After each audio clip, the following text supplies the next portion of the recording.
2 in the morning, Mason Reed pushed his cleaning cart past a boardroom and heard a woman's voice crack under pressure. Inside, a 30-year-old CEO was seconds away from signing a contract that would destroy everything her dead father built. Billion-dollar investors circled her like predators. The janitor in the worn uniform knew exactly what they were doing, because 5 years ago, he'd been one of them. He had 30 seconds to decide: stay invisible and safe, or walk through that door and risk everything he'd sacrificed to protect his daughter. If you're watching from anywhere in the world, drop your city in the comments. I want to see how far this story travels. And if you're curious how a single father fighting alone could stand against a billion-dollar conspiracy, hit that like button and stay with me until the end. The Seattle Corporate Center didn't sleep. Even at 2 a.m., the 40-story tower hummed with the electric buzz of overnight work, emergency board meetings, and the kind of quiet desperation that only happened when millions of dollars were at stake. Mason Reed had learned to move through it all like a ghost. He pushed his cleaning cart down the marble hallway on the executive floor, the wheels squeaking softly against polished stone. His uniform was clean but faded, the name patch stitched crooked. Nobody looked at janitors. That was the whole point. Trash needs emptying in 4205, his supervisor had said an hour earlier, barely glancing up. Conference room. Investor meeting ran late. Mason nodded and took the service elevator up. He preferred night shifts, fewer people, fewer questions, fewer chances that someone might recognize the man he used to be. The hallway was silent except for his cart and the low hum of expensive lighting. He was halfway to the conference room when he heard voices, sharp, aggressive, coming from behind the closed door of the executive boardroom. He slowed. "Ms. Bennett, with all due respect, you're out of options." A man's voice, smooth, confident, the kind that came from decades of winning. Mason stopped. He shouldn't. He knew better. But something in that tone made his jaw tighten. "You've been circling bankruptcy for 6 months," the man continued. "Your stock price is in free fall. Your board is fracturing. This offer is the only lifeline you have left." Mason moved closer to the door. Through the frosted glass, he could see shadows, several men standing, one woman sitting alone at the far end of the table.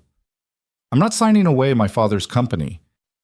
Her voice was steady, but Mason heard the exhaustion underneath. "Not to you, not to anyone." Olivia. A different man now, older, patronizing. "Your father built something incredible, but he's gone. You're not him. You don't have his instincts, you don't have his relationships, and you certainly don't have his ability to see the bigger picture." Silence. Mason's hand tightened on the handle of his cart. "This deal protects you," the first man said. "You stay on as CEO. You keep your title. Your salary increases. We're offering you a future." "You're offering me a leash," Olivia said quietly. One of the men laughed. "Call it whatever you want. But if you don't sign tonight, we pull our backing. Your creditors will move in by Friday. You'll lose everything, the company, the brand, your father's legacy, all of it." Mason glanced down the hallway. Empty. He should keep walking, finish his shift, go home to Chloe. But he didn't move. "Let me see the contract again," Olivia said. "You've read it 3 times. "I'll read it a 4th. Papers rustled. Mason could picture it. A woman alone at a table, surrounded by men in tailored suits who'd spent months engineering this exact moment. He knew because he used to be one of those men. "Section 12, one of them said. "Standard Equity Reallocation Clause. You maintain 51% voting control." Mason's breath caught. No, that wasn't what Section 12 was. He knew exactly what it was. He'd written clauses like it 100 times in his old life, back when he wore the suits and brokered the deals and didn't think twice about who got crushed in the process. Section 12 was a time bomb. Voting control conditional on quarterly performance benchmarks. Another voice added smoothly. Completely standard. It wasn't standard. It was a trap. Mason stood frozen outside the door, his heart pounding. He could walk away. He should walk away. This wasn't his problem. He'd left that world behind for a reason. But if she signed that contract, she'd lose everything in 6 months. "Olivia, it's almost 2:30. The older man's voice again, harder now. We've been here for 5 hours. You're exhausted. You're grieving. You're not thinking clearly. Sign the papers. Let us help you. I just need... You need to trust us. Your father did. That was a lie. Mason knew it instantly. If her father had trusted these men, they wouldn't be here at 2 in the morning pressuring his daughter into signing her company away. Mason looked at his cart, at his worn uniform, at the future he'd carefully built, small, invisible, safe. Then he pushed open the door. 6 heads turned. The boardroom was sleek and cold. Glass walls, leather chairs, a table that could seat 20. 4 men in suits stood near the far end, hovering over a woman who looked like she hadn't slept in days. Olivia Bennett was 30, maybe 31, with dark hair pulled back and eyes that were trying very hard not to show fear. She wore a charcoal blazer and sat with her spine straight, but Mason could see the exhaustion in the way her shoulders held tension. "Sorry," Mason said. "I'm supposed to empty the trash." One of the men, silver hair, expensive watch, waved him off. "Come back later."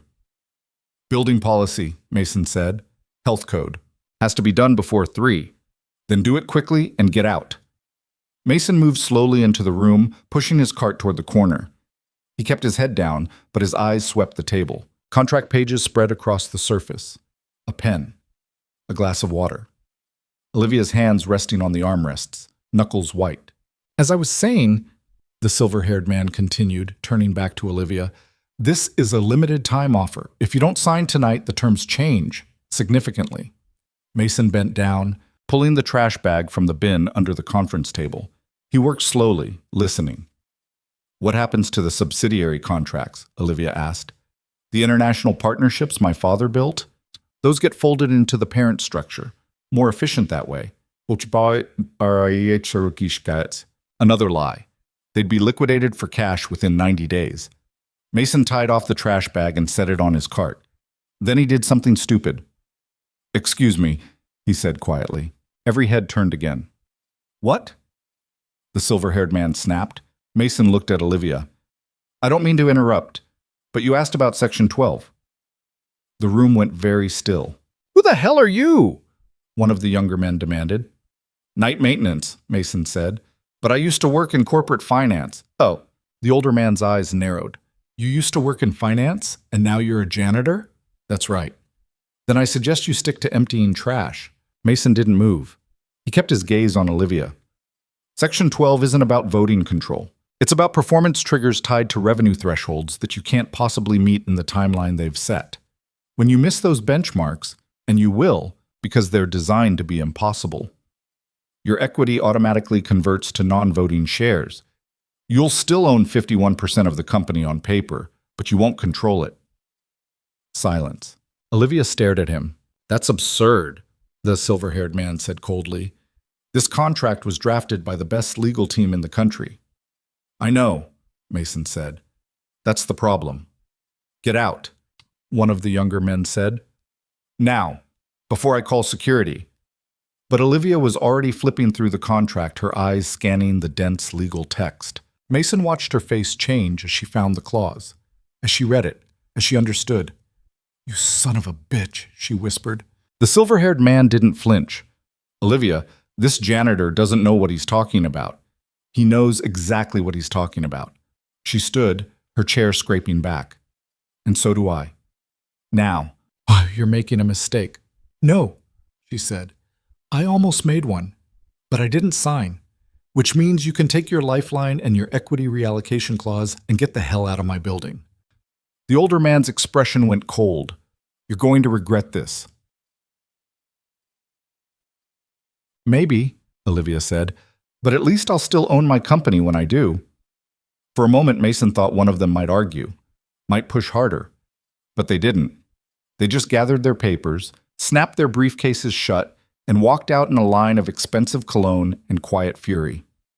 The door clicked closed. Olivia stood at the head of the table, staring at the unsigned contract. Then she looked at Mason. "Who are you?" "Just a janitor." "Bullshit." Mason said nothing. She walked toward him slowly, studying his face. "You read a 30-page contract in under 2 minutes and identified a clause that my own legal team missed. That's not just a janitor." "Used to be more," Mason admitted. Not anymore. Why? Personal reasons. Olivia crossed her arms. What's your name? Mason Reed. And you work night maintenance here? For 3 years. She glanced at the cart, the trash bag, the worn uniform, then back at his face. You just saved my company. You saved your company, Mason said. I just pointed out the trap. A trap that would have destroyed me. She exhaled slowly, running a hand through her hair. I've been fighting them for 6 months. They've been circling like sharks, waiting for me to get desperate enough to sign anything they put in front of me. Mason picked up the handle of his cart.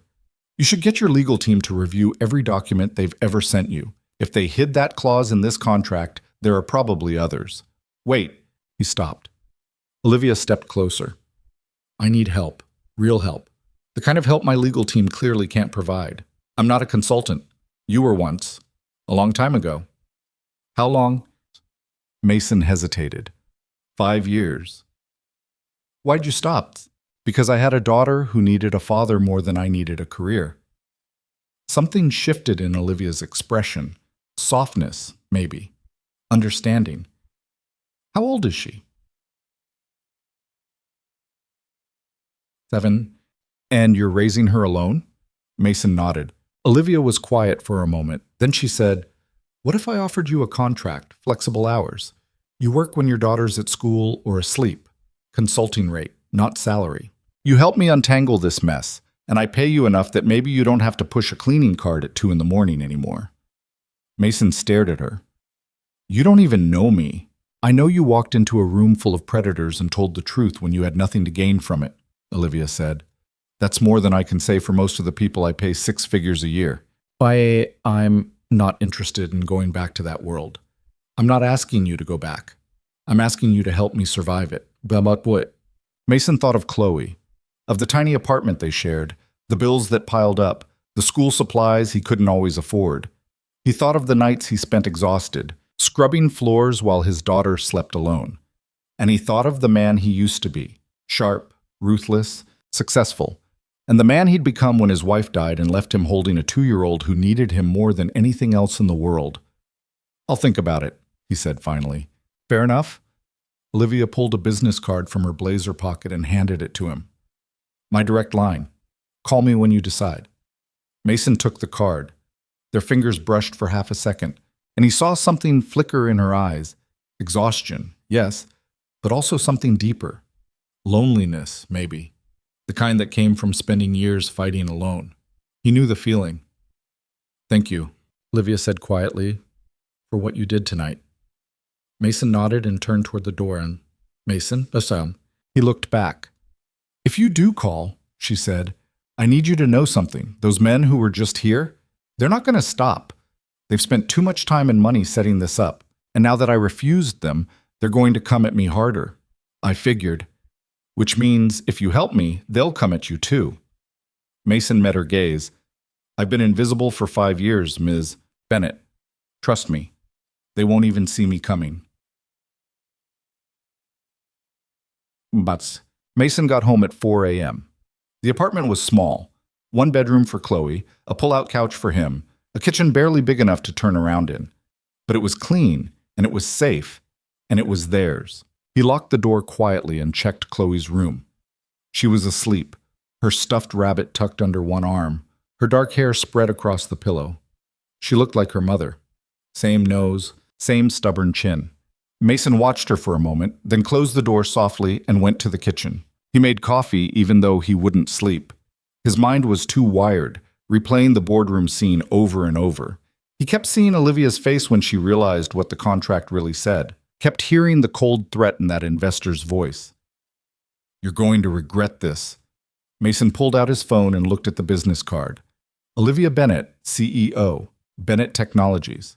He knew the company. Her father, Richard Bennett, had built it from nothing in the 90s, started in a garage, turned it into a billion-dollar enterprise. Mason had followed the news when Richard died 2 years ago. Heart attack, sudden. The business press had speculated endlessly about whether his daughter could hold the empire together. Apparently, she was trying, and apparently someone was trying very hard to make sure she failed.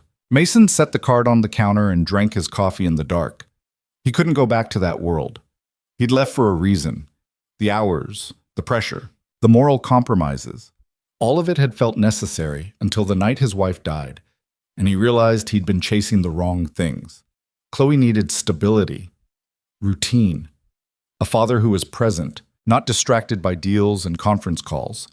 But Chloe also needed food and school supplies, and a future that wasn't defined by poverty. Mason rubbed his eyes. The smart move was to forget the whole thing. Finish his shift tonight, go back to being invisible, stay safe. But he kept thinking about Olivia standing alone at that table, surrounded by men who saw her as an obstacle to be removed. He knew that feeling too. At 6:30, Chloe wandered out of her room, rubbing her eyes. "Daddy?" "Morning, Bug." Mason scooped her up and set her on the counter. "Sleep okay?" "Uh-huh." "Nah," she yawned. "Did you work all night?" "Yeah." "You meant..." "Are you tired?" "A little." She wrapped her arms around his neck. "You're always tired." Mason held her tight and didn't answer. He dropped Chloe at school at 8 and went home to sleep for a few hours. But his mind wouldn't shut off. He kept seeing Section 12, kept imagining what would have happened if he hadn't walked into that room. At noon, he gave up and called the number on the card. Olivia answered on the second ring. "Mason, how'd you know it was me?" "I've been waiting for you to call." "No." Mason leaned against the kitchen counter. "I want terms in writing, flexible schedule, non-negotiable. I work when my daughter's at school or asleep. Not before, not after. And if this interferes with her life in any way, I'm done. No argument." "Agreed." "I'm serious." "So am I," Olivia said. "I'll have a contract drafted by tonight. Can you meet me at the office?" "After I pick up my daughter from school, 7 o'clock. "Perfect." Mason hesitated. "What exactly do you need me to do?" "Honestly, I don't know yet," Olivia admitted. "But I've been fighting this battle alone for 6 months, and I'm losing. I need someone who understands how these people think. Someone who can see the traps before I walk into them. You're hiring me to be paranoid. I'm hiring you to be smart." Mason exhaled slowly. "Okay, I'll see you at 7. "Mason?" "Yeah?" "Thank you, she said quietly, "for giving me a chance to fight back." That night, Mason sat across from Olivia in her office, a corner suite on the 40th floor with floor-to-ceiling windows overlooking the Seattle skyline. It was sleek, modern, intimidating. Everything Mason's life wasn't anymore. Olivia slid a contract across the desk. "Read it. Take your time." Mason did. It was clean, straightforward, exactly what she'd promised. Consulting rate, flexible hours, 6-month trial period. No performance triggers, no hidden clauses. "You wrote this yourself," he said. "I did." "You don't trust your legal team." "Not anymore," Mason signed. Olivia countered, and they shook hands. "So," she said, leaning back in her chair, "where do we start?" "With the truth," Mason said. "Tell me everything. How bad is it really?"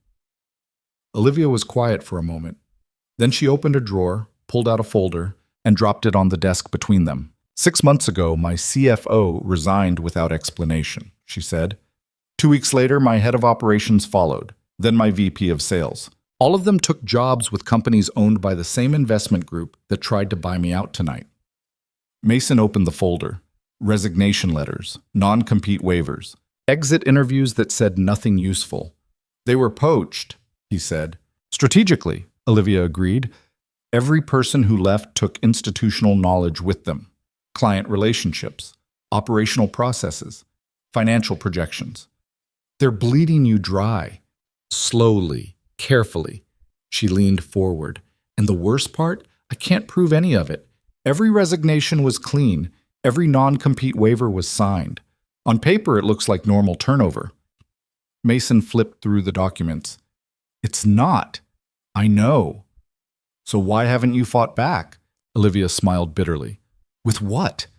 "I've spent 6 months trying to plug the holes they keep punching in my company. I don't have time to investigate a conspiracy I can't prove." Mason set the folder down.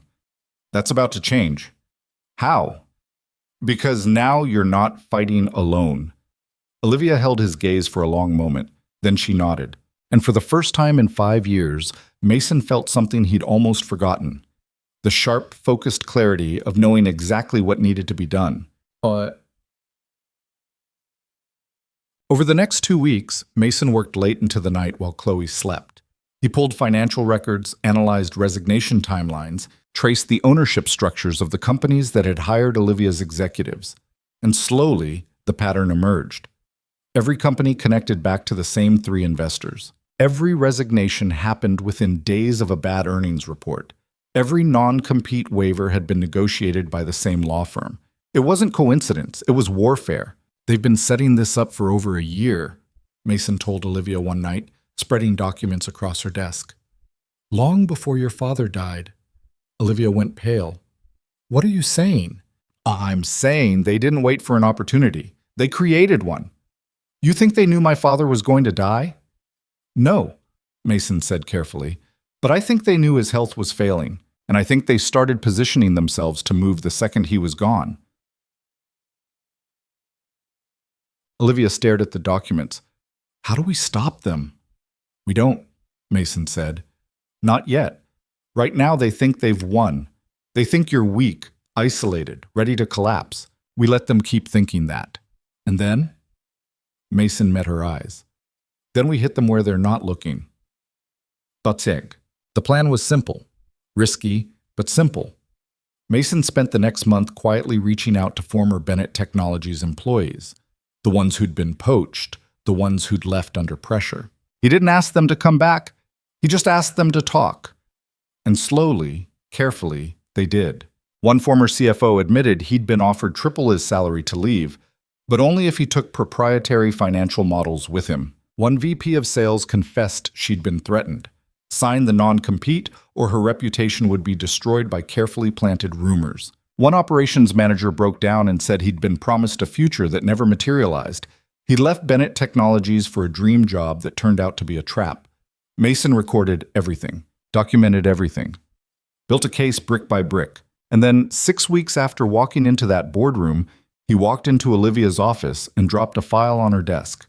We've got them, he said. Olivia opened the file. Her hand shook as she read. This is enough to bury them, Mason finished. Corporate espionage, tortious interference, conspiracy to commit fraud, take your pick. Olivia looked up at him, and for the first time since they'd met, she smiled, really smiled. You did it. We did it, Mason corrected. But before Olivia could respond, her phone buzzed. She glanced at the screen, and her smile vanished. What? Mason asked. She turned the phone toward him. It was a news alert. Breaking. Bennett Technologies faces class action lawsuit from former employees, alleging hostile work environment and financial misconduct.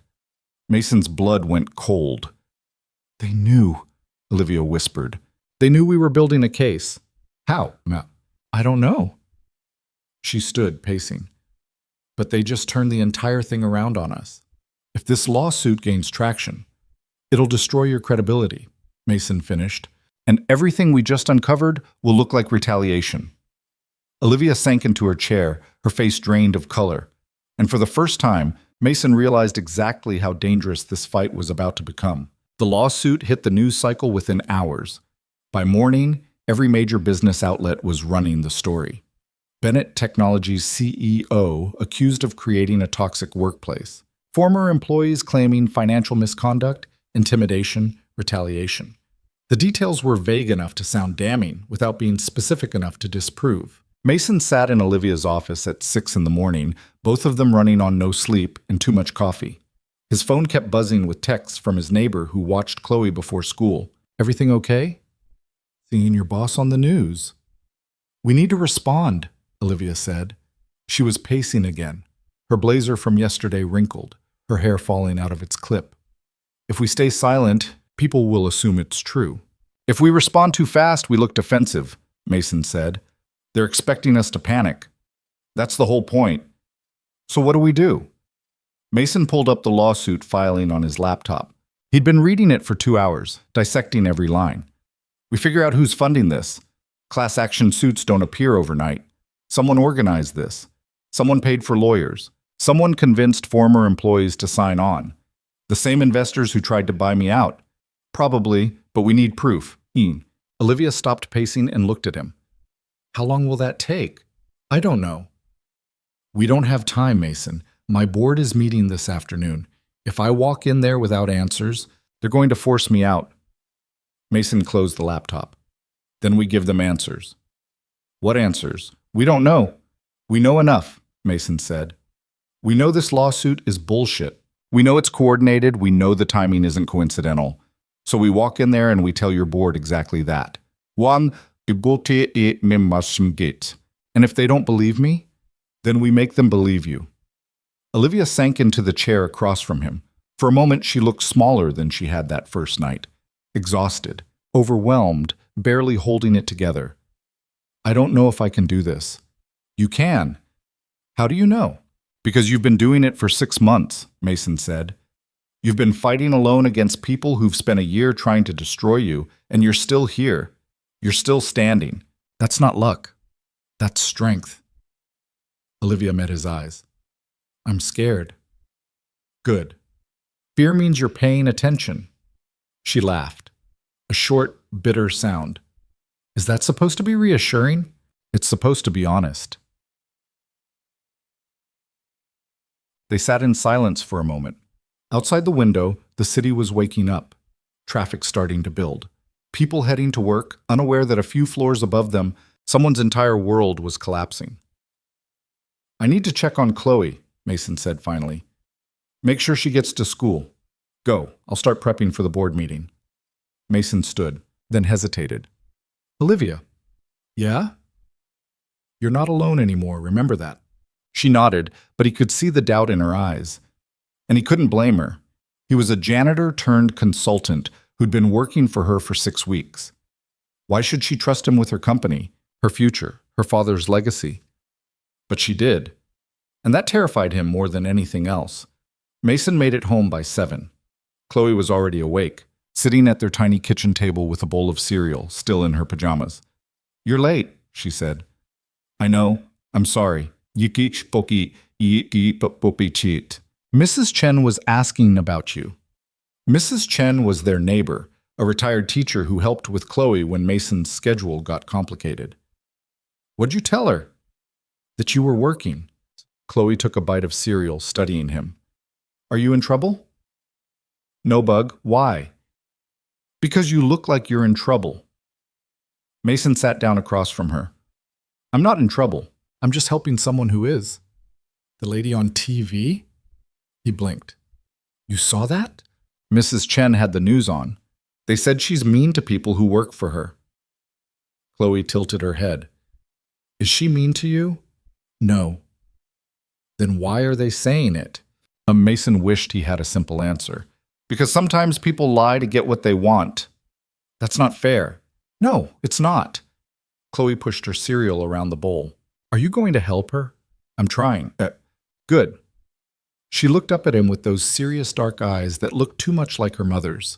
Mom always said you were good at fixing broken things. Mason's chest tightened.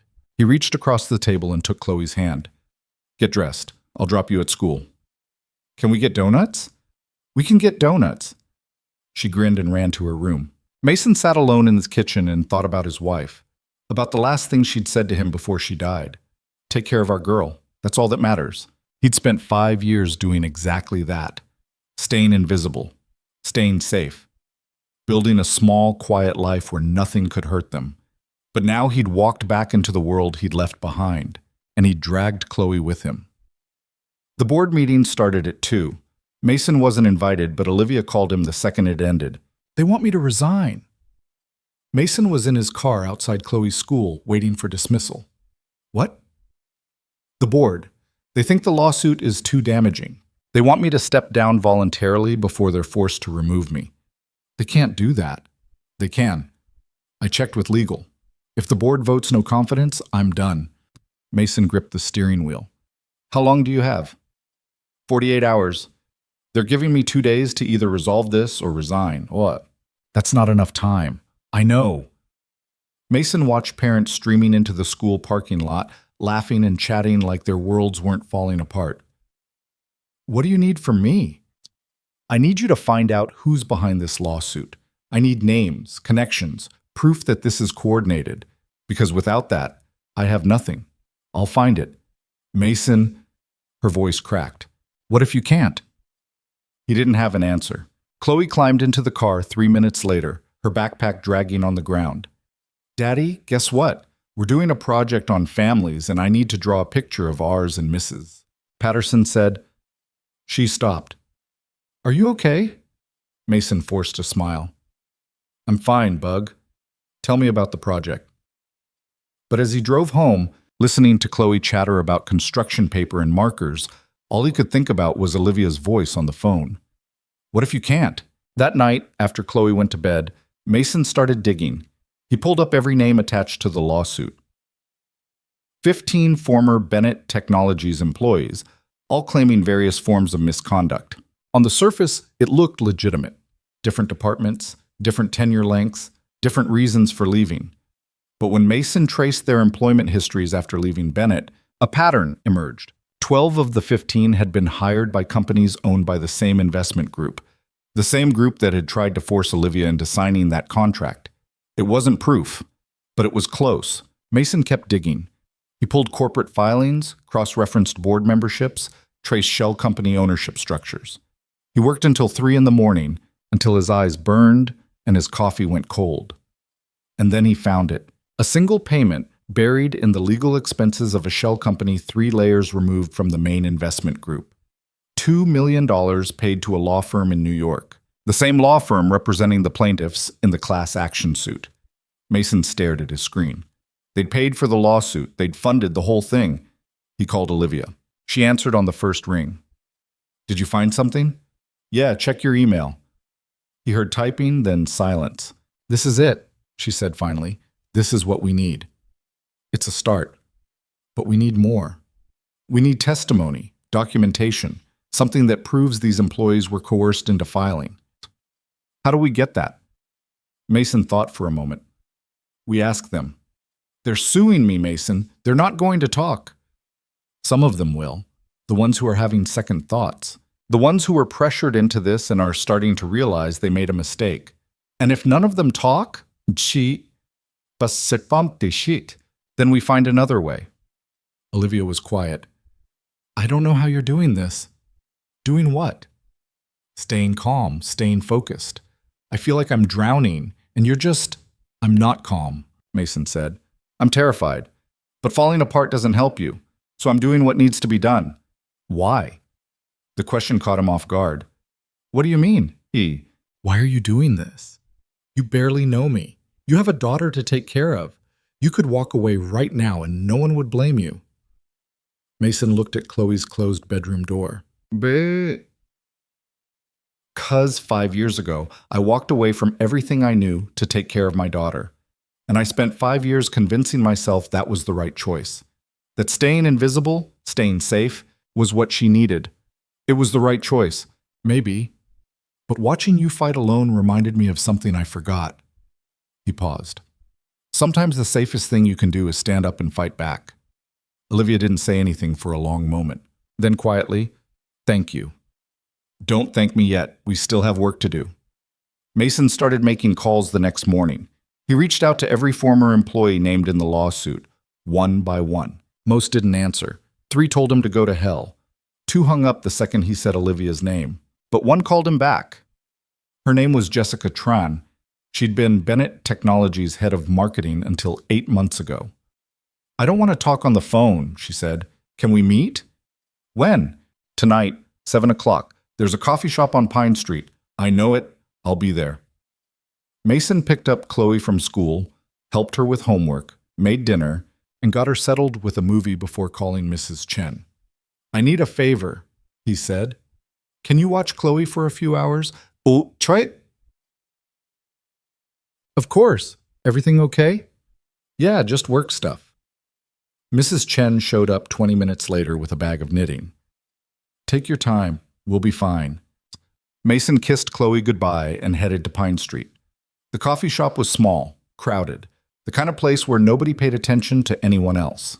Jessica was already there, sitting in the back corner with a cup of tea she wasn't drinking. She was younger than Mason expected, early 30s maybe, with sharp eyes and the look of someone who hadn't slept well in months.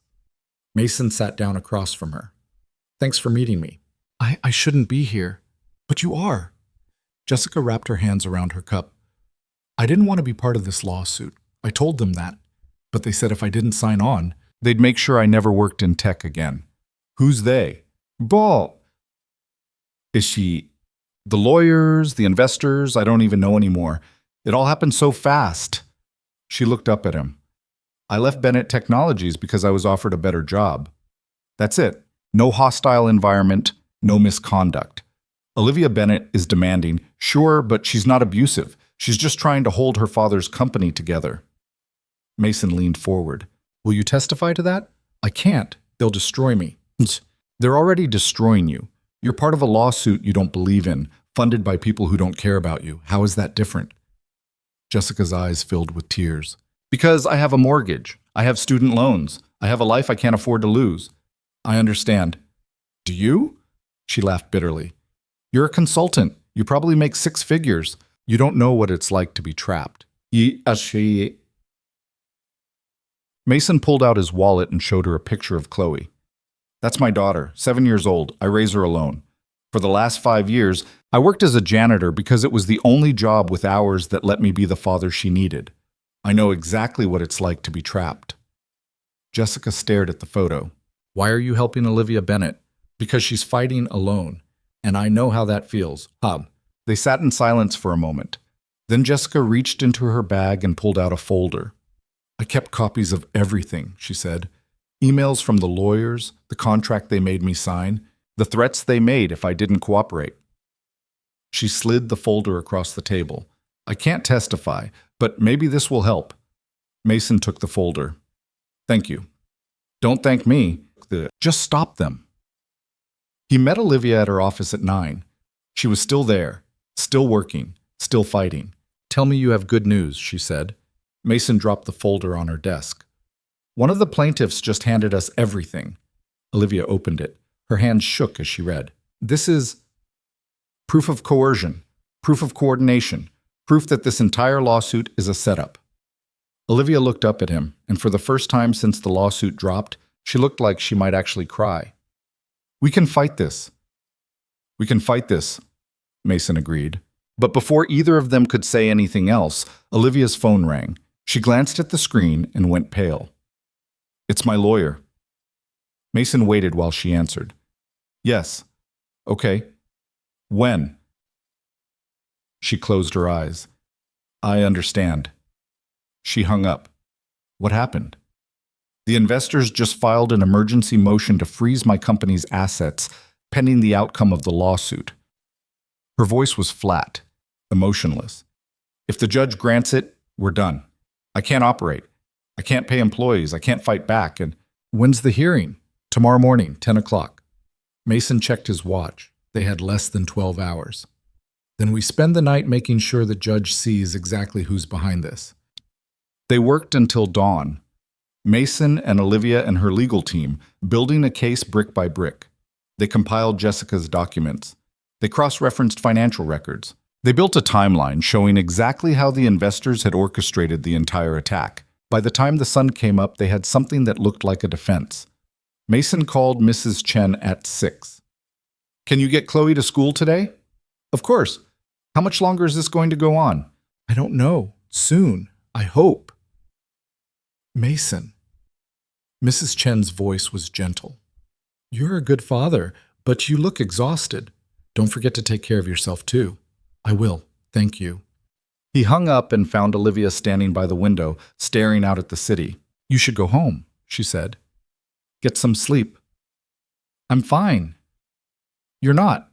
You've been awake for 30 hours. So have you." She turned to look at him. "This is my company, my fight." "Not anymore." Olivia crossed her arms. "Why are you really doing this, Mason? And don't tell me it's because you know what it's like to fight alone. There's something else." Mason was quiet for a moment. "You remind me of my wife." Olivia blinked. "What?" "Not the way you look, not your personality, but the way you fight." He walked over to the window. She was sick for 2 years before she died, cancer. And she fought every single day, even when the doctors said there was no point. Even when I begged her to rest, to let go, to stop hurting herself. She wouldn't. I'm sorry. Don't be. She taught me something. Mason looked at Olivia. She taught me that fighting isn't about winning. It's about refusing to let the world tell you who you're supposed to be. You could have signed that contract 2 months ago. You could have walked away from all of this. But you didn't, because you're not the kind of person who gives up. And neither was she. Olivia's eyes were wet. What was her name? Emma. She sounds like she was incredible. She was. Mason managed a small smile. She would have liked you. They stood there for a moment, two people who'd been fighting alone for too long, finally understanding that maybe they didn't have to anymore. Then Olivia's lawyer called. We're on in 30 minutes. Are you ready? The courthouse was cold and crowded. Mason sat in the gallery while Olivia and her legal team sat at the defendant's table. Across from them, the investors' lawyers looked calm, confident, expensive. The judge was a woman in her 60s with sharp eyes and no patience for nonsense. This is a motion to freeze assets pending litigation, she said. Counsel for the plaintiffs, you have 15 minutes. The lead lawyer stood. He was smooth, polished, exactly what Mason expected. Your Honor, Bennett Technologies is facing serious allegations of misconduct. Multiple former employees have come forward with claims of financial impropriety, hostile work environment, and retaliation. We believe there is substantial risk that Ms. Bennett will hide or transfer assets to avoid accountability. Freezing the company's assets protects both the plaintiffs and the integrity of this case. He spoke for 12 minutes, painting Olivia as a reckless CEO, running a toxic company into the ground. Mason watched Olivia's face. She sat perfectly still, her expression neutral, but he could see the tension in her shoulders. Counsel for the defendant, the judge said. Olivia's lawyer stood. Your Honor, this motion is a transparent attempt to destroy a company before any evidence has been presented.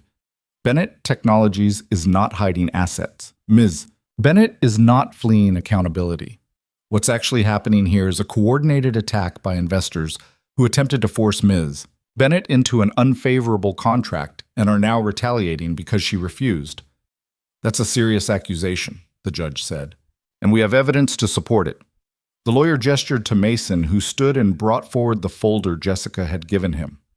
For the next 20 minutes, they walked the judge through everything: the shell companies, the payments to the law firm, the coerced testimonies, the coordinated resignations. The investors' lawyers objected repeatedly, but the evidence was solid. When it was over, the judge sat back and looked at both tables. I'm denying the motion to freeze assets, she said. Furthermore, I'm ordering discovery to investigate the claims of coordination and coercion. If this lawsuit is indeed a setup, there will be consequences. The gavel came down. Mason exhaled. They won. Outside the courthouse, Olivia turned to him. We did it. Yeah. I don't know how to thank you. You don't have to. Yes, I do. She grabbed his hand. You saved my company twice now. Mason looked at their hands, at the way her fingers wrapped around his, at the relief and exhaustion and something else in her eyes. We're not done yet, he said quietly. The lawsuit is still active. The investors are still out there. This was just one battle. I know, but we won it. Olivia smiled. And for the first time in 6 months, I actually think we might win the war. Mason smiled back. And for just a moment, standing on the courthouse steps with the sun breaking through the clouds, he let himself believe it too. But that night, after he picked up Chloe and made dinner and tucked her into bed, his phone rang. Unknown number. He answered. Hello? Mr. Reed. The voice was smooth, cold, familiar. The silver-haired investor from the boardroom. You've been busy. Mason's blood went cold. How'd you get this number? I know everything about you, Mason. Where you live, where your daughter goes to school, how much you pay in rent. If you touch my daughter, relax. I'm not interested in children. I'm interested in you. A pause. You cost me a lot of money today. I don't appreciate that. Then maybe you should stop trying to destroy people. The man laughed. You think you're winning. You think you've protected Olivia Bennett, but you have no idea how deep this goes. You stopped one lawsuit. Congratulations. There are 5 more coming. You exposed one shell company. There are 20 others. You've been fighting this battle for 6 weeks. I've been planning it for 3 years. Mason's hand tightened on the phone. Here's what's going to happen, the investor continued. You're going to walk away. You're going to tell Olivia Bennett that you're done. And you're going to go back to your quiet little life. Because if you don't, I will make sure you regret every decision you've made since the night you walked into that boardroom. I'm not afraid of you. You should be. I've destroyed better men than you. The line went dead. Mason sat in the dark, his heart pounding, staring at Chloe's closed bedroom door. And for the first time since this started, he wondered if he'd made a terrible mistake. Mason didn't sleep that night. He sat on the couch in the dark, the investor's threat looping in his head. Every creak of the building made him jump. Every car that passed outside made him check the window. At 4 in the morning, he gave up and went to check on Chloe. She was curled up with her stuffed rabbit, breathing softly, completely unaware that someone had just threatened the only world she knew. Mason stood in the doorway and felt something break inside him. He'd promised Emma he'd keep their daughter safe. That was the whole reason he'd walked away from his old life. And now, because he'd tried to help someone, because he'd stepped back into a world he'd left behind, he'd put Chloe in danger. By the time the sun came up, Mason had made a decision. He dropped Chloe at school without telling her anything was wrong, then drove straight to Olivia's office. She was already there, going through discovery documents with her legal team. Mason. She looked up, smiling. Perfect timing. We just got the preliminary findings from the judge's investigation, and I need to talk to you, alone. Her smile faded. Okay. She dismissed her lawyers and closed the door. What happened? Mason sat down heavily. I got a call last night from the lead investor. Olivia went still. What did he say? He threatened me. Threatened Chloe. Told me to walk away or he'd destroy my life. Oh my God. Olivia sank into her chair. Mason, I'm so sorry. I never meant for... I know, but that doesn't change what's happening. Mason rubbed his face. He said there are 5 more lawsuits coming, 20 more shell companies, that we've been fighting for 6 weeks, and he's been planning this for 3 years. He's trying to scare you. It's working. Olivia leaned forward. What do you want to do, see? Mason looked at her, at the woman who'd been fighting alone for 6 months, at the exhaustion in her eyes that mirrored his own. I want to walk away. I want to take Chloe somewhere safe and forget I ever heard your name. Then do it. What? Walk away, Olivia said quietly. I won't blame you. You have a daughter to protect. That's more important than any of this. Mason stared at her. You're serious. Of course I'm serious. I dragged you into this mess. The least I can do is let you out of it. And what happens to you? I keep fighting, like I've been doing, alone. If I have to. Mason stood and walked to the window. The city stretched out below them, oblivious and indifferent. I spent 5 years building a safe life for Chloe, small, invisible. And last night, I realized something. What? There's no such thing as safe, not really. He turned to face her. I can walk away from you, walk away from this fight, take Chloe and hide. But those men will still be out there, still destroying people, still winning. And one day, Chloe's going to grow up and ask me what I did when I had the chance to stand up. And I won't have an answer. Mason, I'm not walking away, he said, but I need you to promise me something. Anything. If this gets worse, if they come after Chloe, you let me go. No argument, no guilt. I walk away and you don't try to stop me. Olivia nodded. I promise. They stood there for a moment.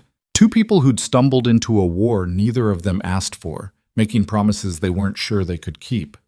So what do we do now? Olivia asked. We stop playing defense, Mason said. We go after them first. The next 48 hours were brutal. Mason and Olivia worked around the clock, pulling financial records, tracing corporate ownership structures, building a picture of exactly how deep the conspiracy went. The investor hadn't been lying. There were shell companies everywhere, hidden partnerships, offshore accounts, subsidiary deals designed to slowly drain Bennett Technologies of value while making it look like natural decline. It's brilliant, Mason admitted to Olivia on the second night. They were in her office again, surrounded by printouts and empty coffee cups. Ruthless, illegal, but brilliant. They've been positioning themselves to take over your entire sector. My father built relationships with competitors, Olivia said, partnerships based on mutual respect. These men are trying to control everything. Memas, it is patimas. Not just your industry. Look at this. Mason pulled up a corporate filing. 3 of your biggest competitors are owned by the same holding company, which is owned by another holding company, which is owned by the investors. Exactly. They don't want to buy you out. They want to eliminate you.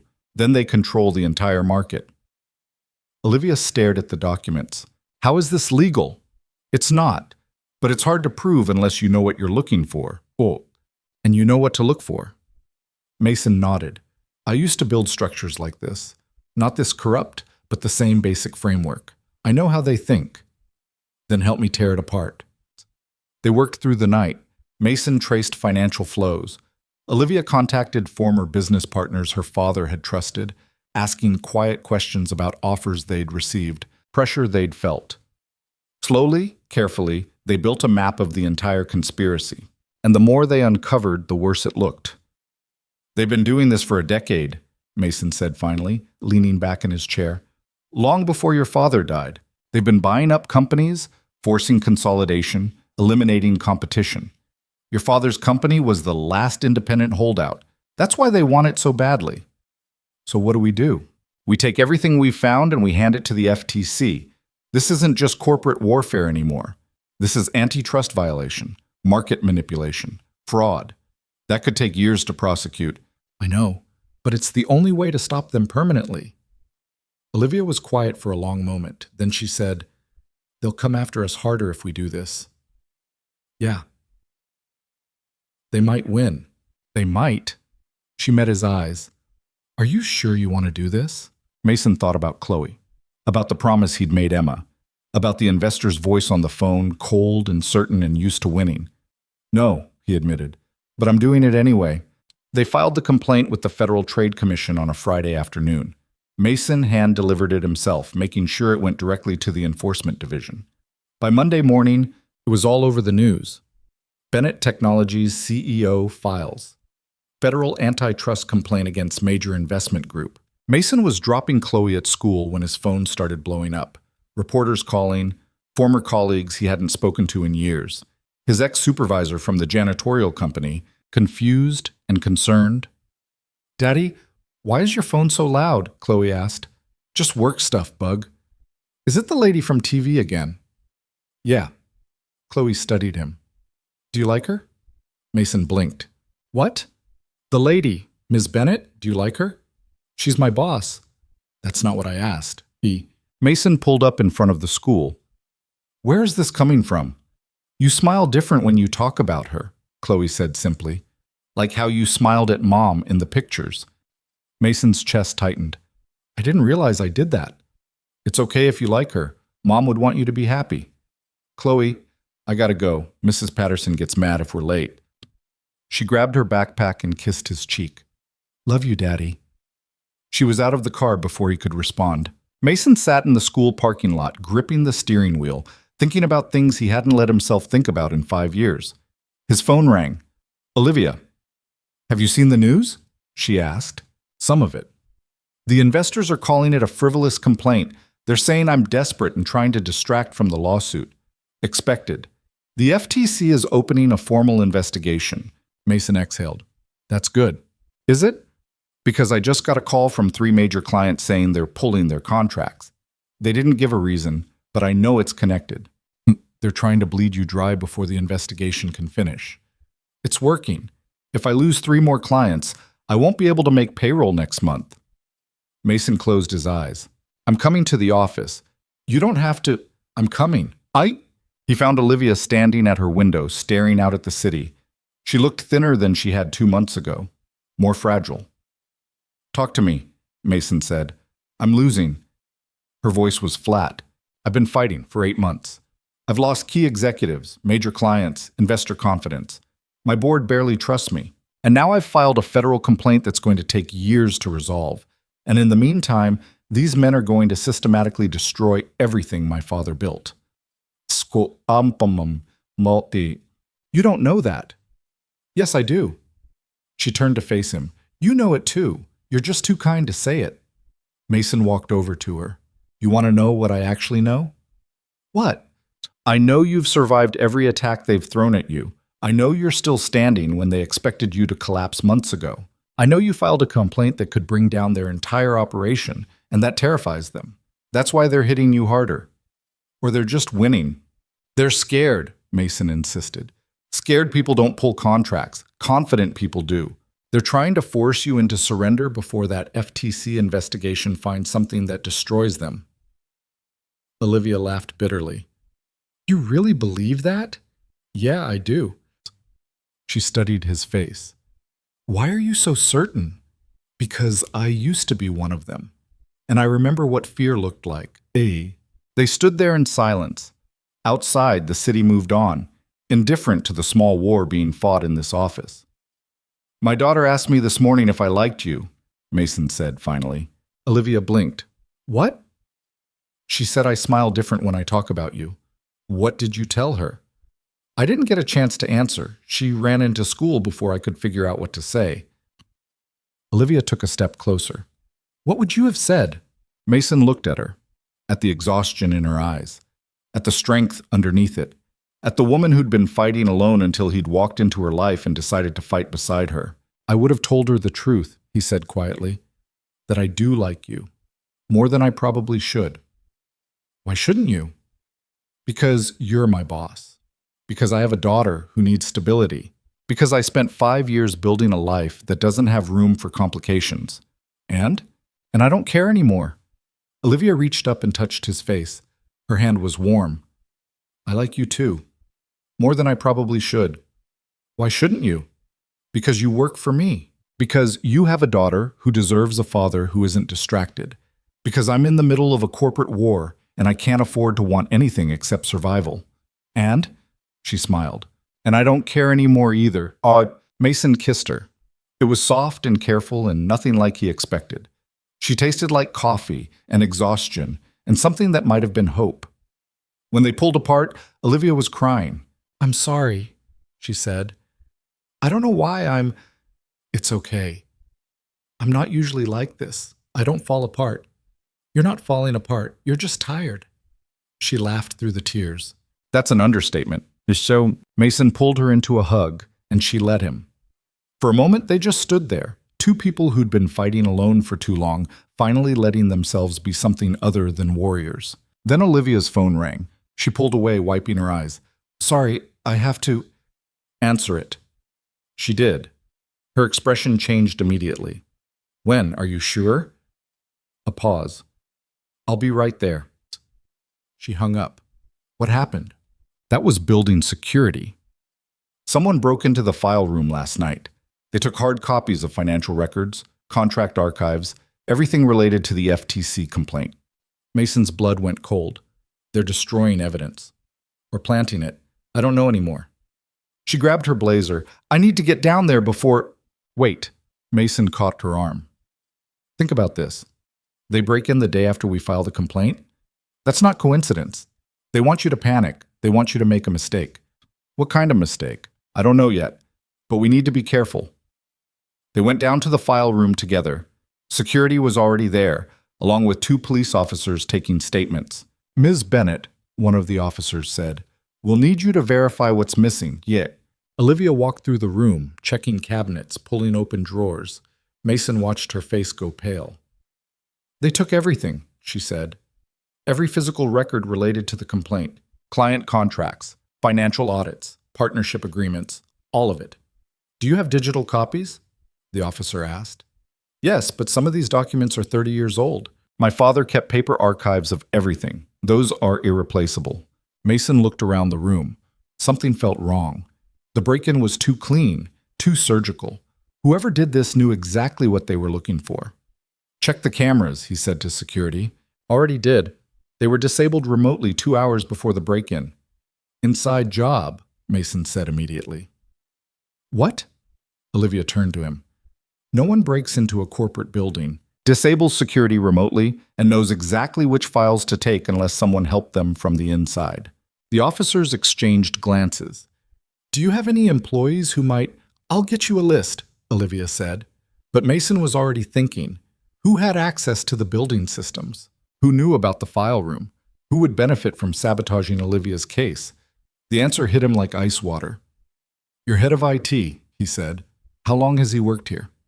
David, 5 years. He was one of my father's hires.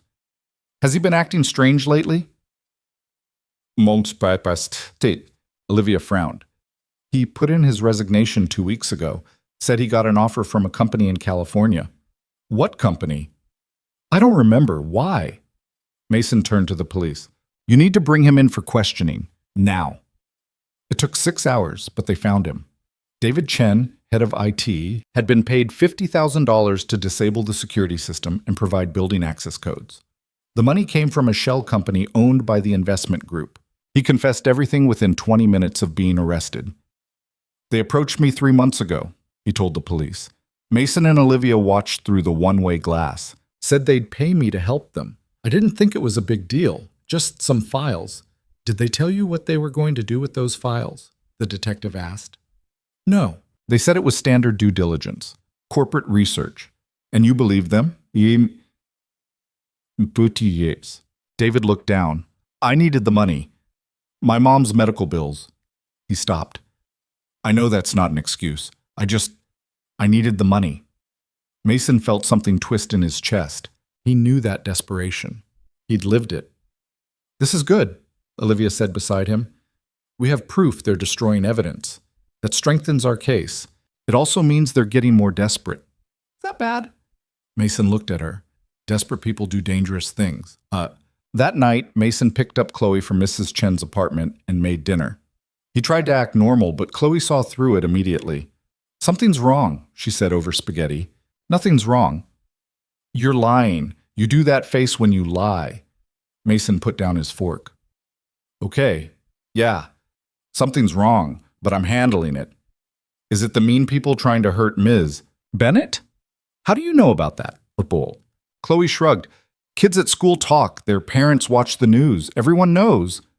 Mason rubbed his face. He'd tried so hard to keep Chloe separate from all of this. But of course she knew. She was 7, not stupid. Yeah, he admitted. It's the mean people.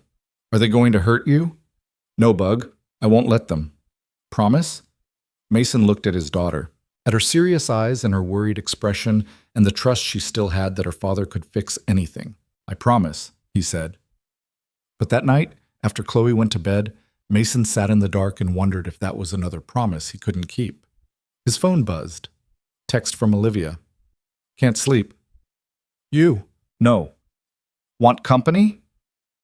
Mason stared at the message for a long moment.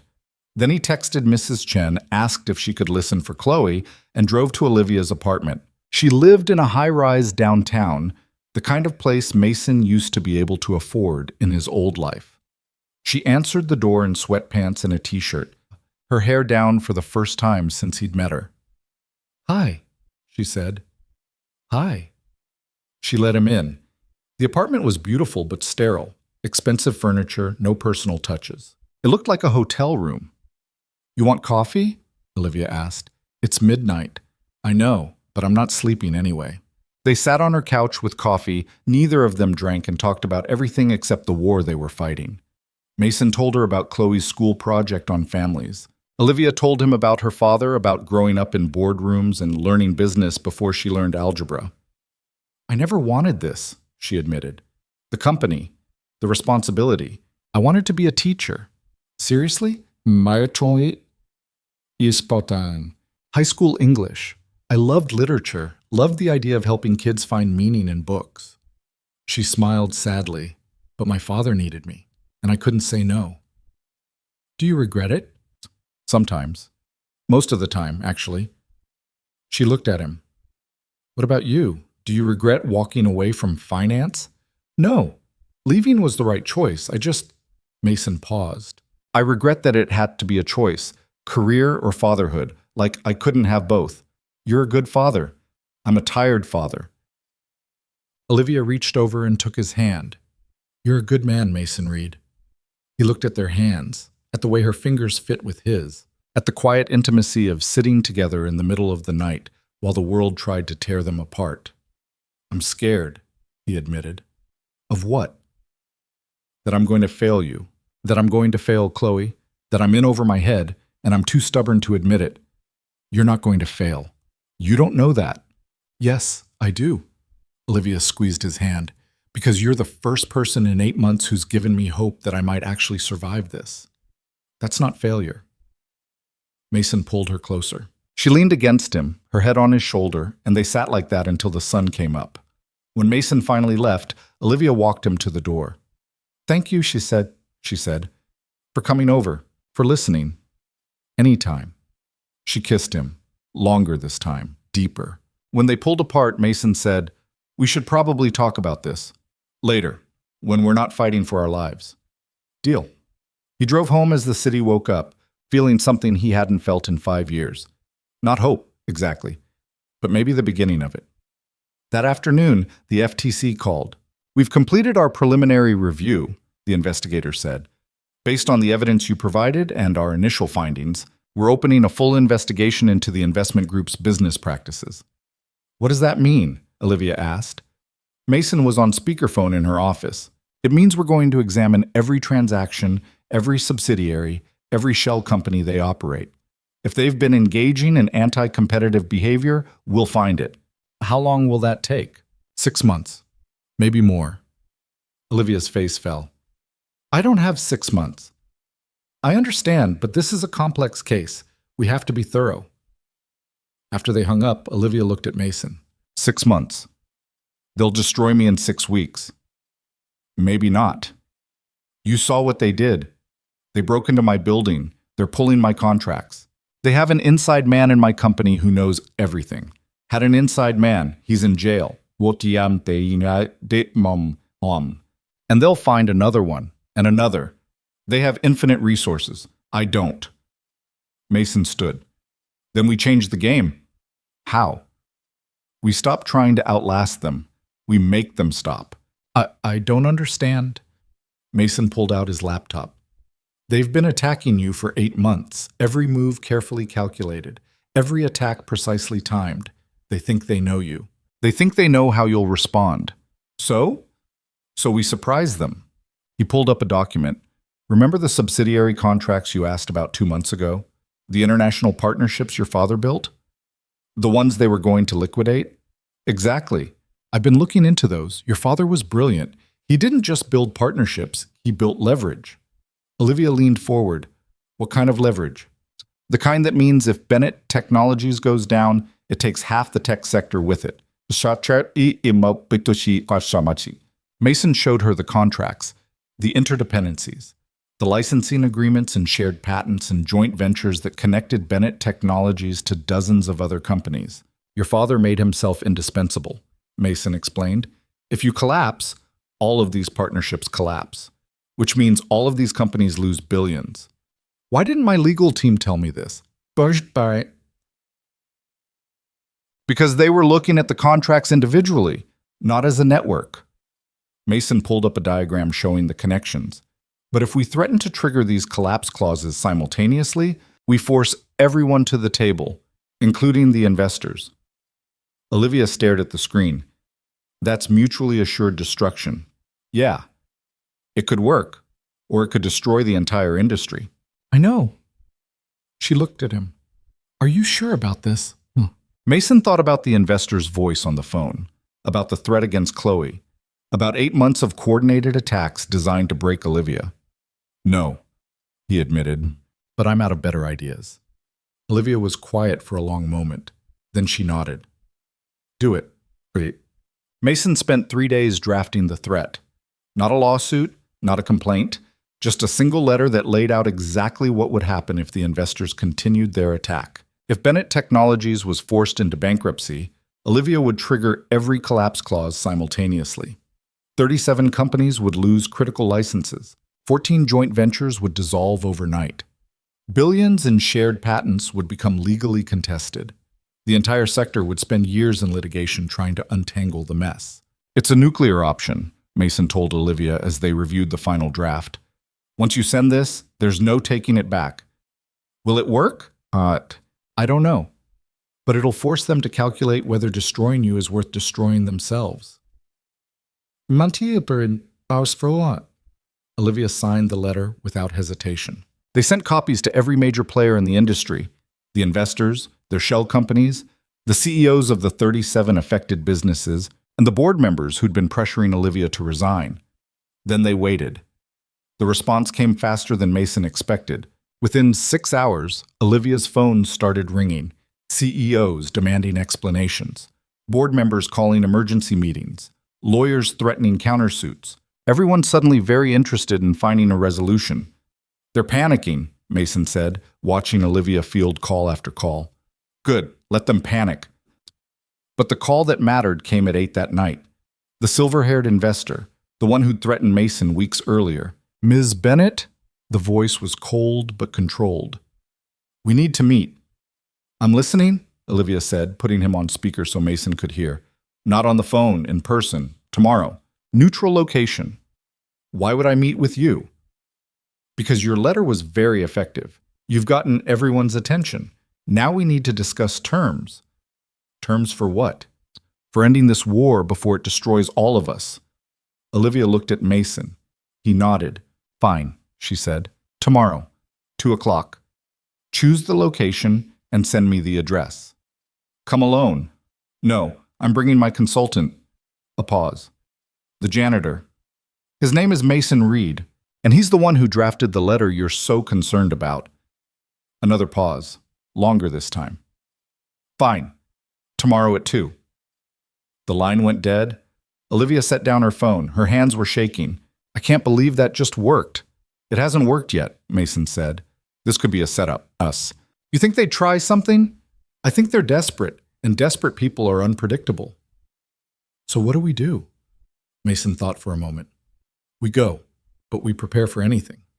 That night, Mason couldn't bring himself to go home. The idea of leaving Olivia alone felt wrong. So he stayed at her apartment, and they ordered takeout and pretended for a few hours that they were just 2 people having dinner instead of 2 people about to walk into what might be a trap.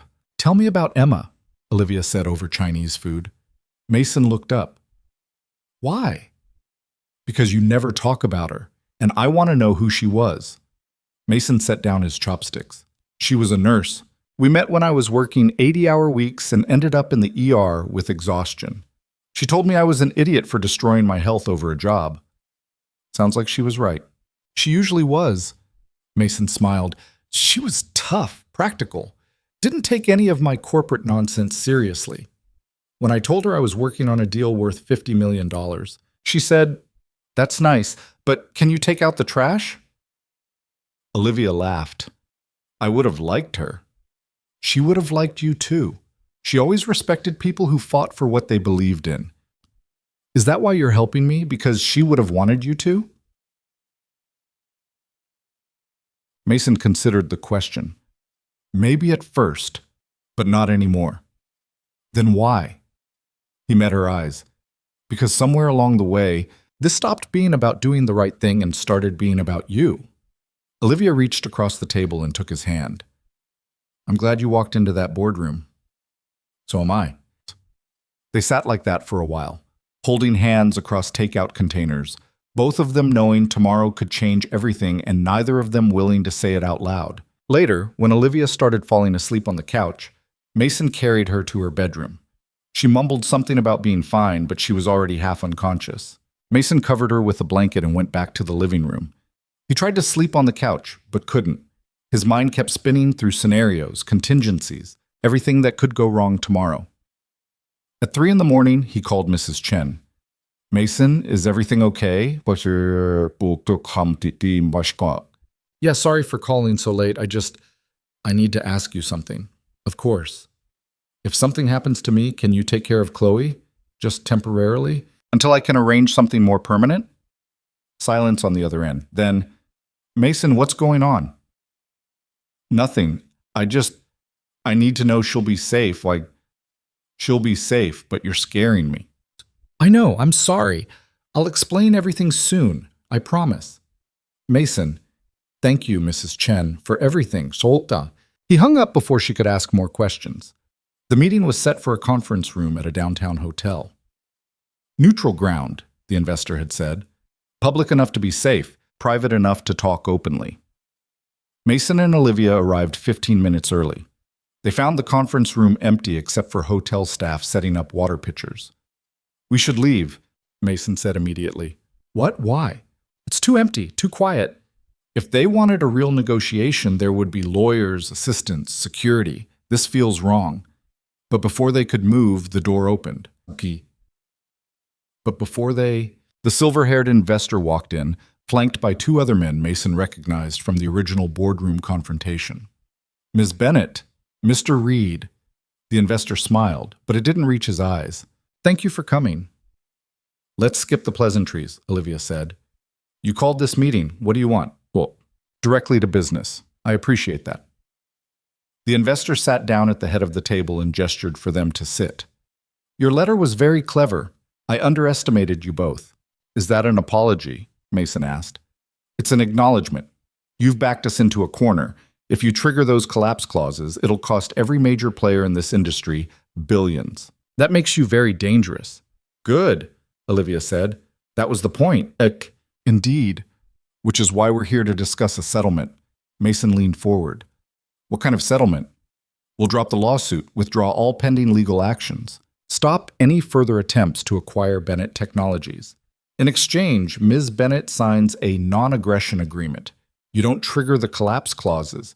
You don't pursue the FTC complaint. And both sides go back to business as usual. So we just forget everything you've done? Olivia's voice was cold. The executives you poached? The contracts you sabotaged? The break-in? The threats? Water under the bridge. That's not good enough. The investor's expression hardened. Then what do you want? I want you to admit what you did, publicly. I want a formal statement acknowledging the coordinated attack on my company. And I want financial compensation for the damage you've caused. One of the other men laughed. You're out of your mind. Am I? Because right now I'm holding a button that destroys your entire operation. The only thing keeping me from pressing it is the knowledge that it'll hurt innocent companies. But if you don't give me what I want, I'll press it anyway and accept the consequences. The silver-haired investor studied her. You're bluffing. Try me. The tension in the room was suffocating. Mason could feel his heart pounding. This was the moment. Either the investors would fold or everything would explode. Finally, the investor spoke. You're asking for something we can't give. A public admission would open us up to lawsuits from every company we've ever done business with. It would destroy us. Then I guess we're done here. Olivia stood. Wait. The investor's voice was sharp. There might be another option. I'm listening, so we can't admit wrongdoing publicly, but we can make this right privately. Full financial restitution for the damage caused to Bennett Technologies. A formal written apology, sealed and confidential. And most importantly, we'll dismantle the shell company network. No more hidden acquisitions. No more market manipulation. Clean operations from here on out. How do I know you'll keep your word? Olivia asked. Because Mr. Reed will verify it. He knows how to read corporate structures. Give him access to our filings and he can confirm we're complying. Mason glanced at Olivia. It wasn't everything they wanted, but it was more than he'd expected them to offer. What about the FTC complaint? He asked. You withdraw it. In exchange, we agree to federal oversight for the next 5 years. Any violation, and we're automatically subject to investigation. It was a good deal. Too good, maybe. It was a good deal, too. I need to consult with my client, Mason said. The investor nodded. Take your time. We'll be right here. Mason and Olivia stepped into the hallway. What do you think? She asked. I think it's too clean. They fought us for 8 months, threatened us, broke into your building, and now they're just going to fold and accept federal oversight? So you think it's a trap? I think something's missing, some angle we're not seeing. Olivia leaned against the wall. I'm tired, Mason. I'm tired of fighting. If they're offering peace, even peace I don't completely trust, maybe I should take it. And if they're lying, then we'll deal with it, like we've dealt with everything else. She looked at him. What would you do? Mason thought about Chloe, about the promise he'd made to keep her safe, about the investor's threat weeks earlier, about everything they'd risked to get to this point. I'd take the deal, he admitted, with conditions, heavy monitoring, quarterly audits, and the second they violate any term, we trigger everything. Okay, Olivia straightened. Let's do it. They went back into the conference room, spent the next 3 hours hammering out details, terms, verification processes. The investor's lawyers joined by conference call. Olivia's legal team participated remotely. By 6 o'clock, they had a draft agreement. We'll need a few days to finalize everything, the silver-haired investor said. But in principle, do we have a deal? Olivia looked at Mason. He nodded. We have a deal, she said. They shook hands. It felt wrong somehow, shaking hands with the man who tried to destroy her. But Mason supposed that's how wars ended sometimes. Not with victory, but with exhausted compromise. As they left the hotel, Mason's phone buzzed. Text from Mrs. Chen. Chloe's asking when you're coming home. Should I be worried? Mason typed back, coming home now. Everything's fine. But as he and Olivia walked to the parking garage, he couldn't shake the feeling that something was very wrong. That was too easy, he said. You keep saying that. Because it's true. They spent 8 months destroying you. They don't just stop because we threatened them. People like that don't fold. They regroup. So what are you saying? I'm saying we need to be careful. The war might not be over. It might just be changing shape. Olivia stopped walking. Mason, I need you to be honest with me. Do you think we just made a mistake? He wanted to say no. Wanted to reassure her that they'd done the right thing, but he'd learned a long time ago that lying to people you cared about never ended well. I don't know, he admitted, but we're about to find out. The first sign that something was wrong came 2 days later. Mason was reviewing the finalized settlement agreement when he noticed a clause buried in the legal language. It was carefully worded, almost invisible unless you knew what to look for. The clause stated that if Bennett Technologies was sold or transferred within the next 2 years, certain penalties would apply. Nothing unusual, except the penalties were structured in a way that made the company almost impossible to sell without losing massive value. Mason read it 3 times, his blood running cold. They'd trapped her. The settlement agreement Olivia signed didn't just end the war. It locked her into the company. She couldn't sell, couldn't merge, couldn't exit even if she wanted to. And the investors knew that companies under sustained attack, even companies that survived, were usually sold within 2 years as CEOs decided the fight wasn't worth it anymore. They'd built a long-term trap, one that wouldn't spring for months or years, one that would quietly strangle Bennett Technologies while looking like a fair agreement. Mason called Olivia immediately. We have a problem. What kind of problem? The kind that means they didn't surrender. They just changed strategies. He explained the clause. Olivia went silent on the other end. Can we challenge it? She asked finally. Maybe, but it'll mean breaking the agreement, which means going back to war. I'm so tired of war, Mason. I know. What do we do? Mason stared at his laptop screen, at the elegant legal language designed to destroy her slowly instead of quickly. We find the loophole. What loophole? Every contract has one. Give me time. I'll find it. But privately, Mason wasn't sure. These men had spent years perfecting this strategy. They didn't leave obvious openings. That night, Mason picked up Chloe from school and took her for ice cream. She talked about her day, about the spelling test she'd aced, about the boy in her class who kept pulling her hair. Daddy, you're not listening, she said finally.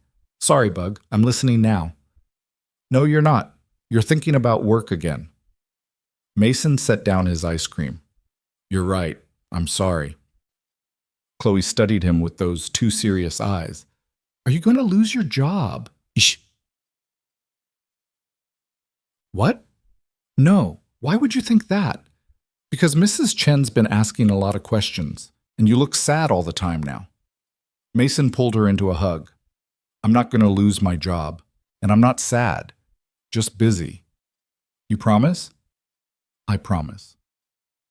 But as he held his daughter, Mason wondered if he was making promises he couldn't keep. Again. Over the next week, Mason tore apart the settlement agreement line by line. He consulted with contract lawyers. He researched case law. He stayed up until 3 in the morning looking for any possible way to void or modify the terms. And he found nothing. The investors had been careful. Every clause was enforceable. Every term was ironclad. Olivia was legally locked into an agreement that would slowly strangle her company while preventing her from escaping. There has to be something, Olivia said when he told her. They were in her office again, surrounded by legal documents, both of them exhausted. If there is, I can't find it. So that's it? They win? They haven't won. You still have the company. You're still operational. For how long? They've made sure I can't sell, can't merge, can't do anything except slowly bleed out while they wait for me to collapse. Mason didn't have an answer. Olivia stood and walked to the window. I should have listened to you. You said it was too easy. You said they were changing strategies. You made the best decision you could with the information we had. It wasn't good enough. Stop that. She turned. Stop what? Stop blaming yourself. These men are professionals. They've been doing this for decades. You've been fighting them for 8 months while trying to run a company and grieve your father and survive. You didn't fail. You just ran into people who've had more practice being ruthless. Olivia's eyes filled with tears. I'm going to lose everything my father built. No, you're not. How can you say that? Because I know you, and you don't give up. Maybe I should. Mason walked over to her. Emma used to tell me something when I'd get overwhelmed. She'd say, you can't win every fight, but you can choose which fights matter. This one matters, Olivia. Your father's legacy matters. And you're not going to lose it because some investors were smarter than us one time. What if there's no way to win? Then we find a way that doesn't exist yet. Olivia laughed through her tears. That's not how reality works. It is if you're stubborn enough. She kissed him then, hard and desperate and full of everything they'd been through together. When they pulled apart, she said, I love you. Mason froze. What? I love you. I should have said it before. I love you too, Mason said, and he realized it was true. Somewhere between the boardroom and the courthouse and all the long nights fighting together, he'd fallen in love with this woman who refused to surrender even when surrender was the smart choice. They stood there holding each other while the city lights flickered outside and the weight of an impossible situation pressed down on both of them. Mason's phone rang. Unknown number. He almost didn't answer, but something made him pick up. Mr. Reed. A woman's voice. Young, nervous. My name is Sarah Chen. David Chen is my brother. Mason's blood went cold. David Chen. The IT director who'd helped the investors break into the building. How did you get this number? I found it in David's apartment. He's been arrested. He's going to prison because of what he did. But before that happened, he gave me something. A flash drive. He said if anything went wrong, I should give it to you. What's on it? I don't know. He wouldn't tell me. He just said it was insurance. That if the investors didn't keep their promises, this would destroy them. Mason's heart started racing. Where are you? Seattle. I can meet you tonight if you want. Yes. Where? They arranged to meet at a coffee shop near the waterfront. Mason told Olivia what was happening. It could be a trap, she said. I know. You're going anyway. Yeah. Then I'm coming with you. Olivia, don't argue. We're in this together. They drove to the waterfront in silence. Mason kept checking the mirrors, looking for anyone following them. But the streets were quiet. Sarah Chen was waiting at a corner table. She was in her 20s, with her brother's features and frightened eyes. Thank you for coming, she said as they sat down. What's on the flash drive? Mason asked. Sarah slid it across the table. Everything, every communication between my brother and the investors. Every instruction they gave him, every payment, and something else. But what? Recordings. My brother was smart. He recorded every conversation he had with them. He knew they might turn on him, so he protected himself. Mason stared at the flash drive. Why didn't he give this to the police? Because they promised him his charges would be reduced if he cooperated. But then they didn't. They let him take the fall alone. So now he wants them to pay. Does he understand what this could do? He understands. He said to tell you. Sarah paused, her voice breaking. He said to tell you he's sorry for everything, and that maybe this can make it right. Mason took the flash drive. Thank you. Make them pay, Sarah said, for what they did to my brother, for what they're doing to Ms. Bennett, for all of it. They left the coffee shop and drove straight to Olivia's office. Mason plugged in the flash drive with shaking hands. The files loaded. Hundreds of them. Emails, financial records, audio recordings, video calls. Everything the investors had said and done to coordinate the attack on Bennett Technologies. And more than that, evidence of attacks on other companies, other CEOs who'd been forced out, other market manipulations going back years. It wasn't just a case against the investors anymore. It was a pattern of criminal behavior spanning a decade. This is it, Olivia whispered. This is everything we need. Oh, sorry. Mason was already reading through the files. His hands were shaking. It's more than that. This doesn't just prove what they did to you. This proves they've been doing it to everyone. For years. So what do we do? Mason looked at her. We give it to the FTC. We give it to the SEC. We give it to every regulatory agency that has jurisdiction. And we watch them burn.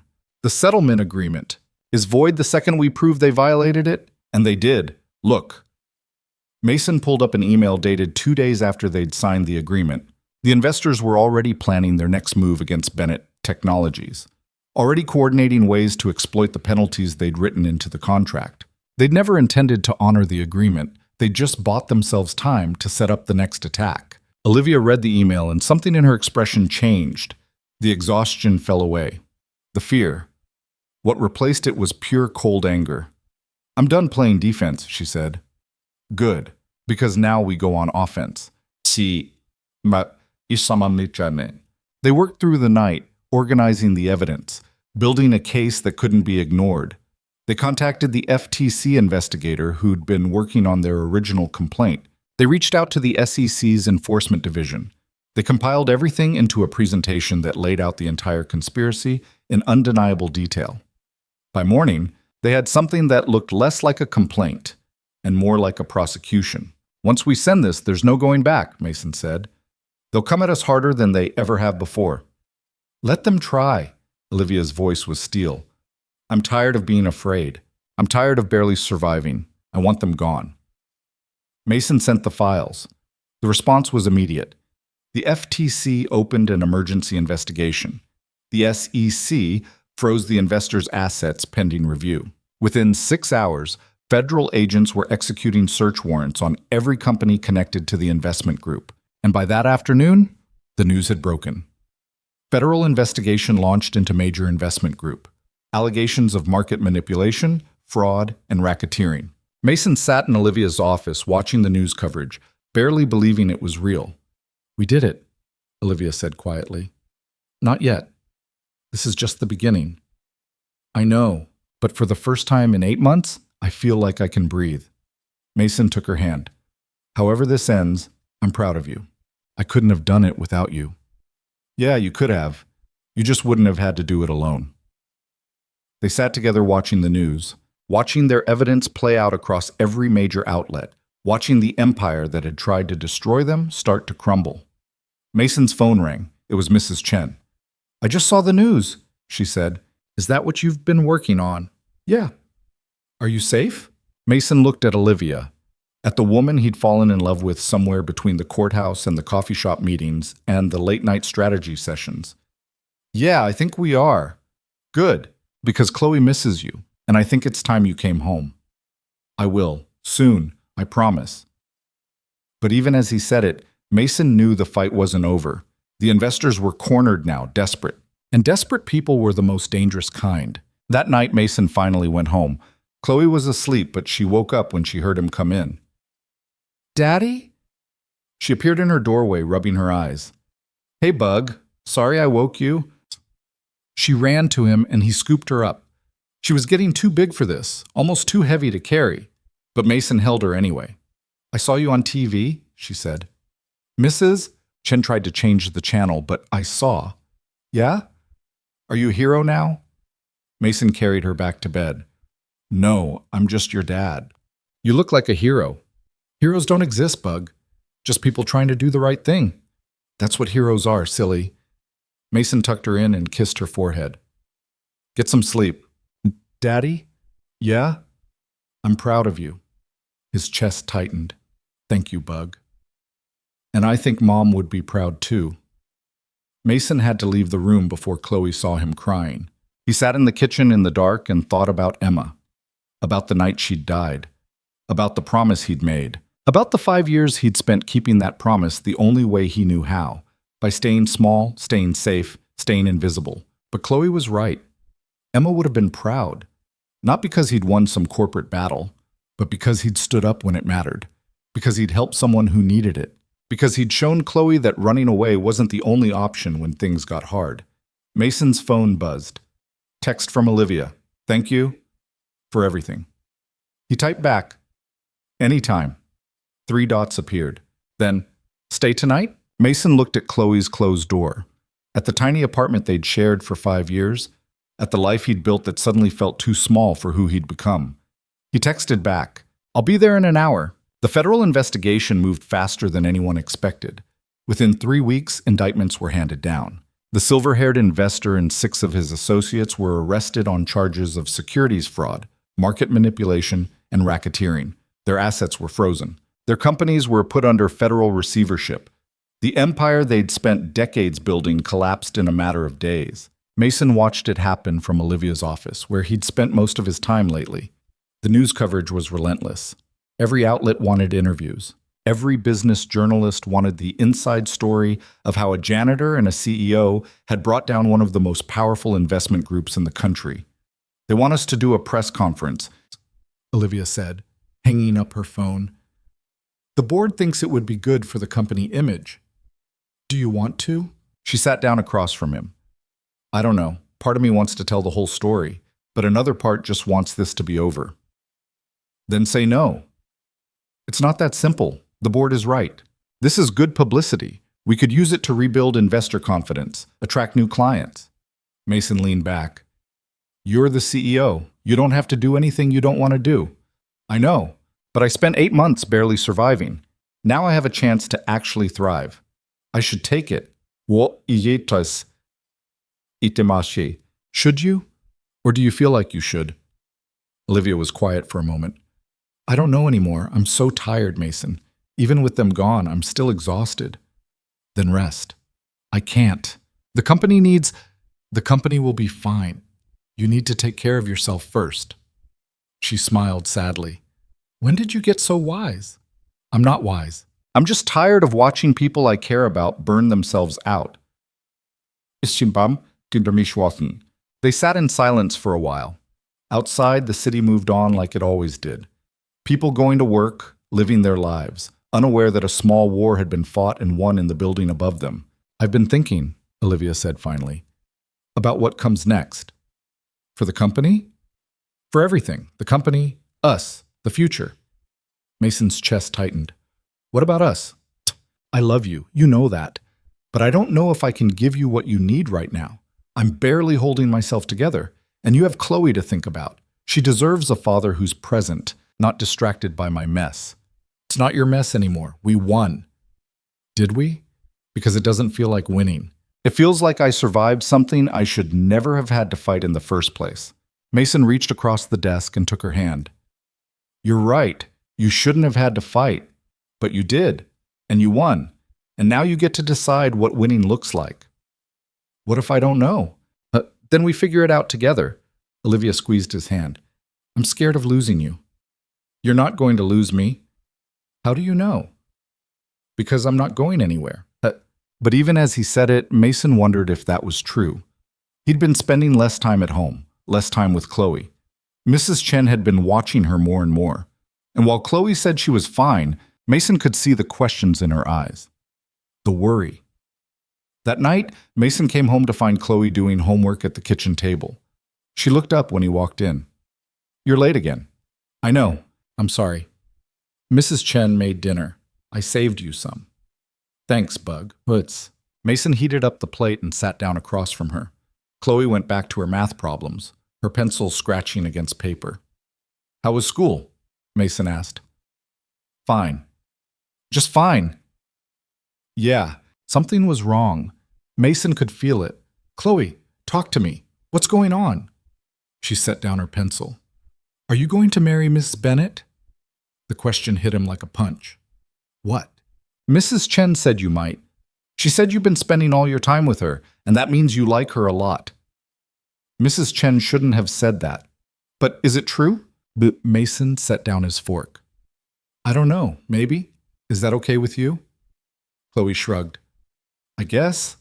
I just don't want you to forget about me. I could never forget about you. You already did. You missed my school play last week. You promised you'd be there, and you weren't. Mason's heart sank. He'd completely forgotten. He'd been at the office with Olivia, preparing documents for the federal investigation. It had seemed important at the time, urgent, but he'd broken a promise to his daughter. Chloe, I'm so sorry. It's okay. Mrs. Patterson said you were probably busy saving the world. That's not an excuse. I know. Chloe looked at him with those serious eyes. I'm happy you helped Miss Bennett. I am. But I miss you, Daddy. I miss when it was just us. Mason pulled her into a hug. She was getting bigger, heavier, almost too tall to fit comfortably in his arms anymore. But he held her anyway, feeling the weight of every choice he'd made over the past 3 months.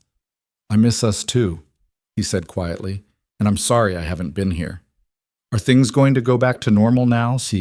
Mason wanted to say yes, wanted to promise her that everything would be fine, but he'd learned that promises were dangerous things when you weren't sure you could keep them.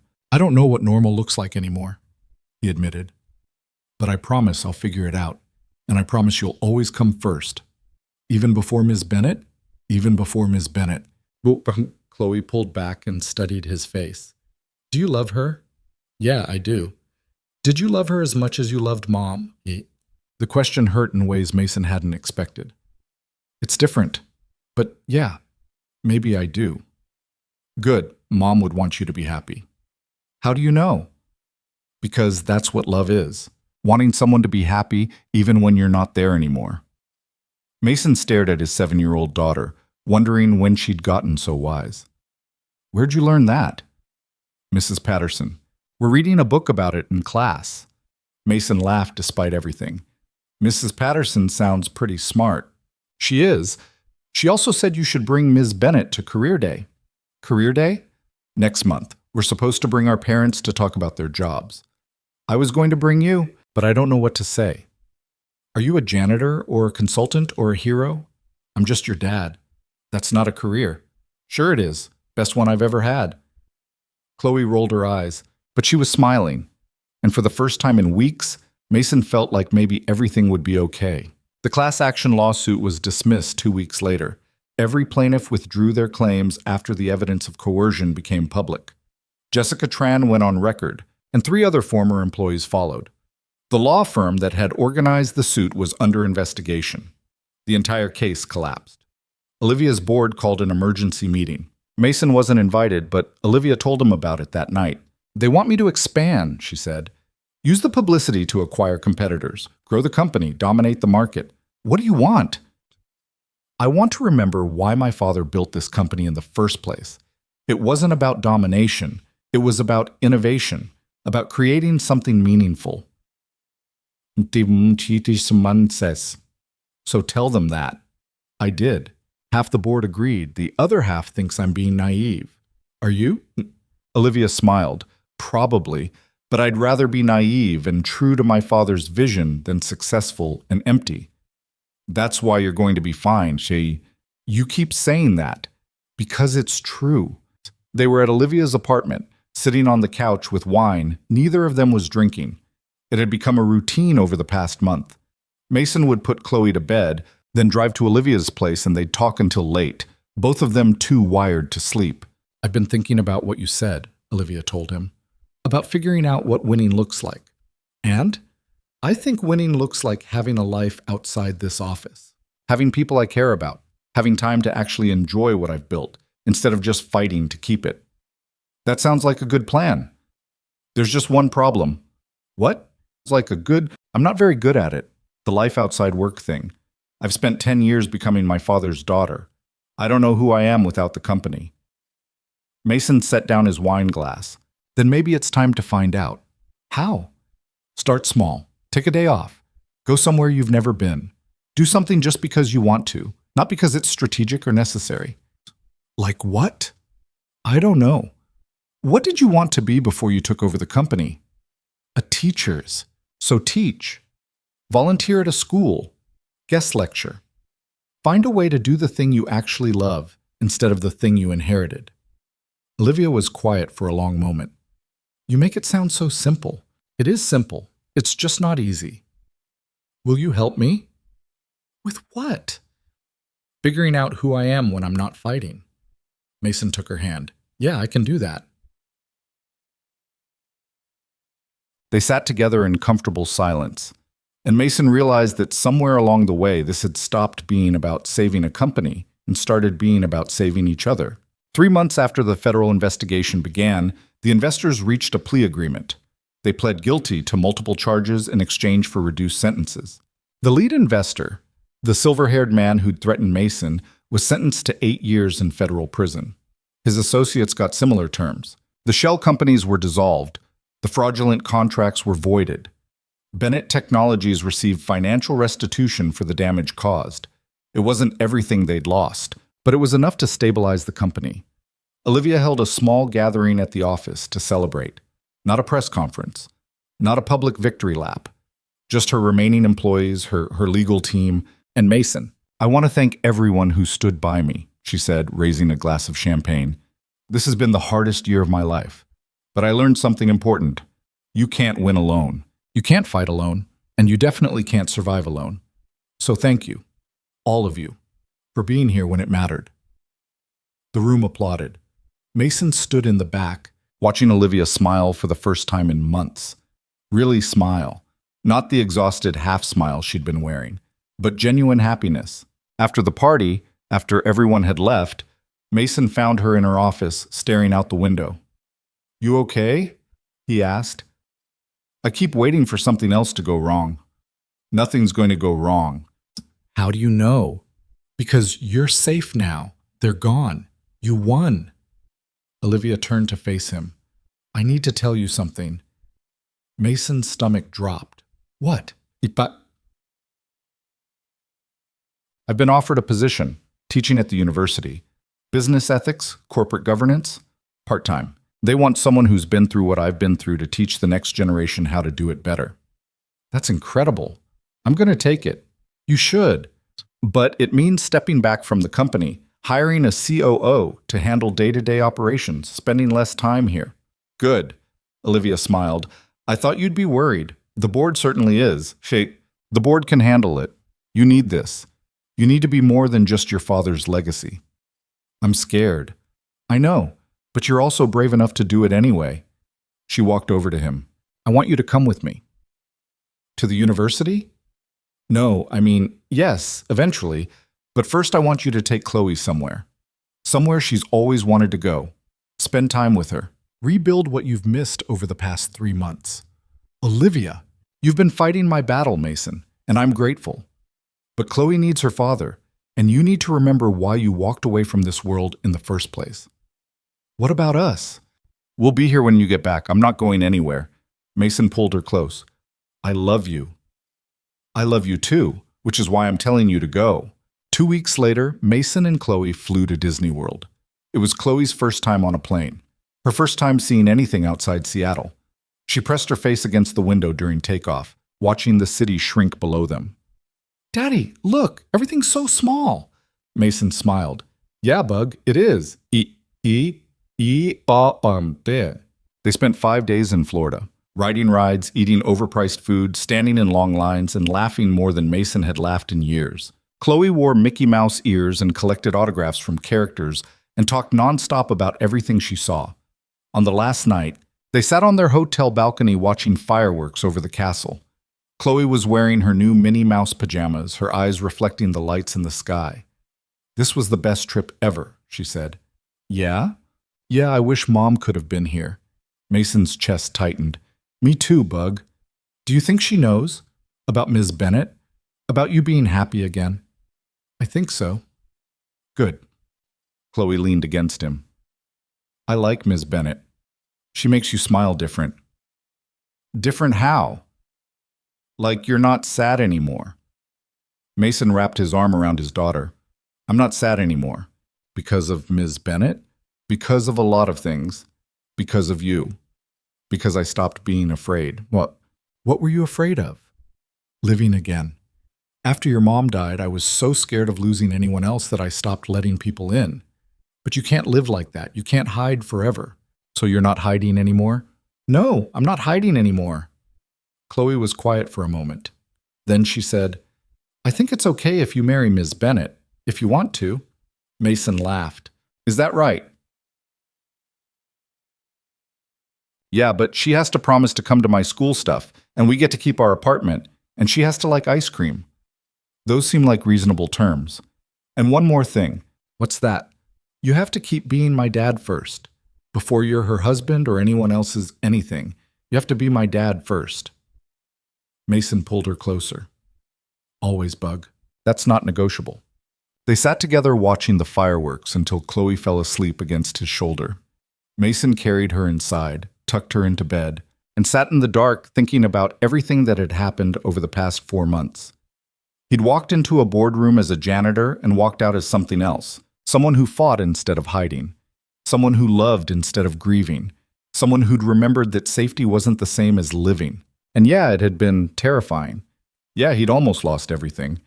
But he hadn't, and that made all the difference. When they got back to Seattle, Olivia was waiting at the airport.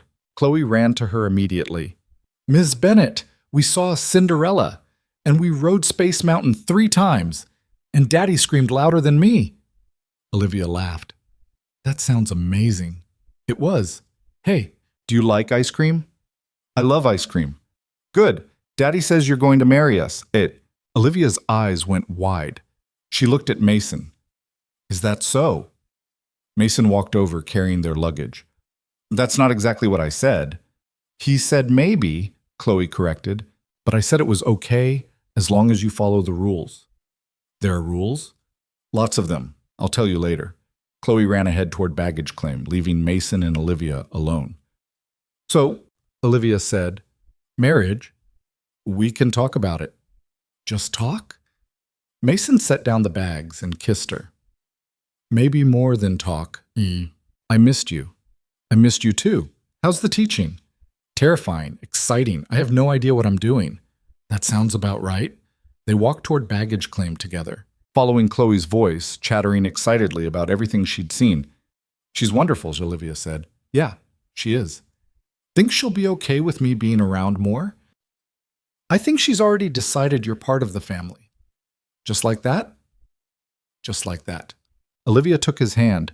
I'm glad you walked into that boardroom. So am I. 6 months later, Mason officially became Bennett Technologies' Vice President of Strategic Development. He worked flexible hours only when Chloe was at school. The salary was enough to move them out of the tiny apartment and into a house with a yard. Enough to stop worrying about bills. Enough to give Chloe the stability she deserved. But more important than the money was the purpose. Mason wasn't just working. He was building something, helping Olivia reshape her father's company into something that matched her vision. Something focused on innovation instead of domination, partnership instead of control. Olivia started teaching 2 classes at the university, business ethics and leadership. Her students loved her. She loved them back. And slowly, carefully, she built a life that was about more than just surviving her father's legacy. Mason and Chloe spent Sunday mornings making pancakes. Olivia started joining them after the first month. Then she started staying over on Saturdays, then most nights. And one day Mason realized she'd become part of their routine without anyone officially deciding it. Is this weird? Olivia asked one Sunday. She was at the stove flipping pancakes while Mason and Chloe set the table. Is what weird? Mason asked. This, us, the domesticity. Do you want it to be weird? No, I never thought I'd have this. A family, a home. I thought I'd spend my life married to the company. Chloe looked up from arranging silverware. You can't marry a company. That's silly. You're right. That is silly. But you can marry Daddy if you want. I already approved it. Olivia laughed. Good to know I have your permission. You do, but there's still the rules. I remember school stuff, ice cream, and Daddy stays Daddy first. Exactly. Mason watched them together, his daughter and the woman he loved, negotiating the terms of their future over pancakes, and felt something he hadn't felt in 5 years. Complete. Not perfect. Not without worry or fear or the normal chaos of life, but complete in the way that mattered. Whole in a way he'd forgotten was possible. A year after Mason walked into that boardroom, Olivia proposed, not with a grand gesture or a public display. Just the three of them in the backyard of their new house, Chloe helping her mom, because that's what she'd started calling Olivia, choose the ring. I want to marry you, Olivia said simply. I want this to be official. I want Chloe to be mine legally, not just in my heart. I want us to be a family for real. Mason looked at his daughter. What do you think, Bug? Chloe was grinning. I think you should say yes. Yeah? Yeah, we already decided. Mason laughed. You already decided? Weeks ago. We were just waiting for you to catch up. He looked at Olivia, at the woman who'd been fighting alone until he'd decided to fight beside her, at the person who'd reminded him that hiding wasn't the same as healing. Yes, he said. Absolutely yes. They married 6 months later in a small ceremony on the waterfront. Just close friends, Olivia's remaining family, Mrs. Chen, and Chloe standing between them holding both their hands. The ceremony was simple. No corporate guests, no press, no performance.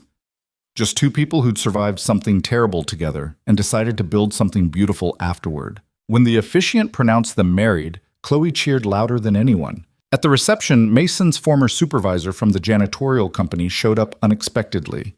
I had to see it for myself, the man said. The janitor who became a hero. I'm not a hero, Mason said. I'm just a guy who got lucky. That's not what the news says. The news doesn't know what they're talking about. The supervisor smiled. You were always too smart for that job. I'm glad you figured that out.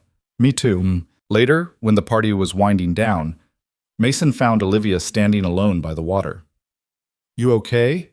He asked. I'm perfect. I'm just... She paused. I keep thinking about my father, wishing he could be here. He'd be proud of you. You think? I know. You didn't just save his company. You made it better. You made it mean something. Olivia leaned against him. I couldn't have done it without you. Yeah, you could have. It just would have taken longer. Always so sure, Sec. That's why you married me, she laughed. That's one reason. They stood together watching the sunset over the water. Two people who'd been broken separately and put themselves back together as something stronger. Can I tell you something? Olivia said. Anything. That night in the boardroom, when you walked in, I was going to sign that contract. I was exhausted and alone and ready to surrender. And then you stopped me. You changed everything. You would have figured it out. Maybe. But I'm glad I didn't have to. Mason pulled her closer. Me too. Chloe ran up to them, her flower girl dress covered in cake frosting. Can we go home now? I'm tired. Yeah, Bug. We can go home. To our real home? With all three of us? To our real home with all three of us. Chloe took both their hands. Good. Because I like it better when we're all together. They walked back to the reception together, a family built from broken pieces and second chances. And Mason thought about Emma, about the promise he'd made to take care of their daughter. He'd kept that promise. But somewhere along the way, he'd learned something else. Taking care of Chloe didn't mean hiding from the world. It meant showing her how to face it, how to fight when fighting mattered, how to love even when love was terrifying, how to build a life that was bigger than fear. Emma would have understood that. She would have approved.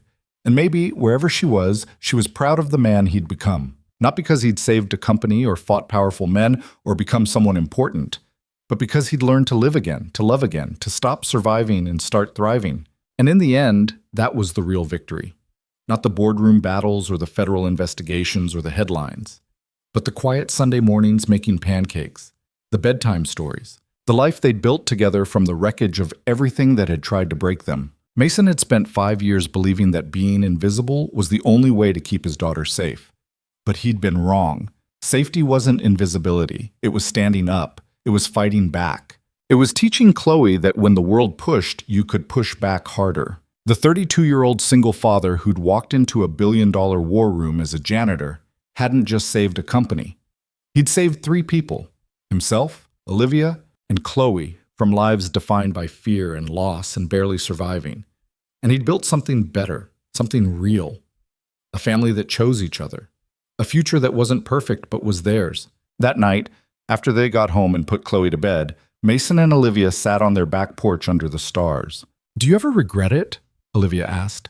"Walking into that boardroom? Everything that came after?" Mason thought about it.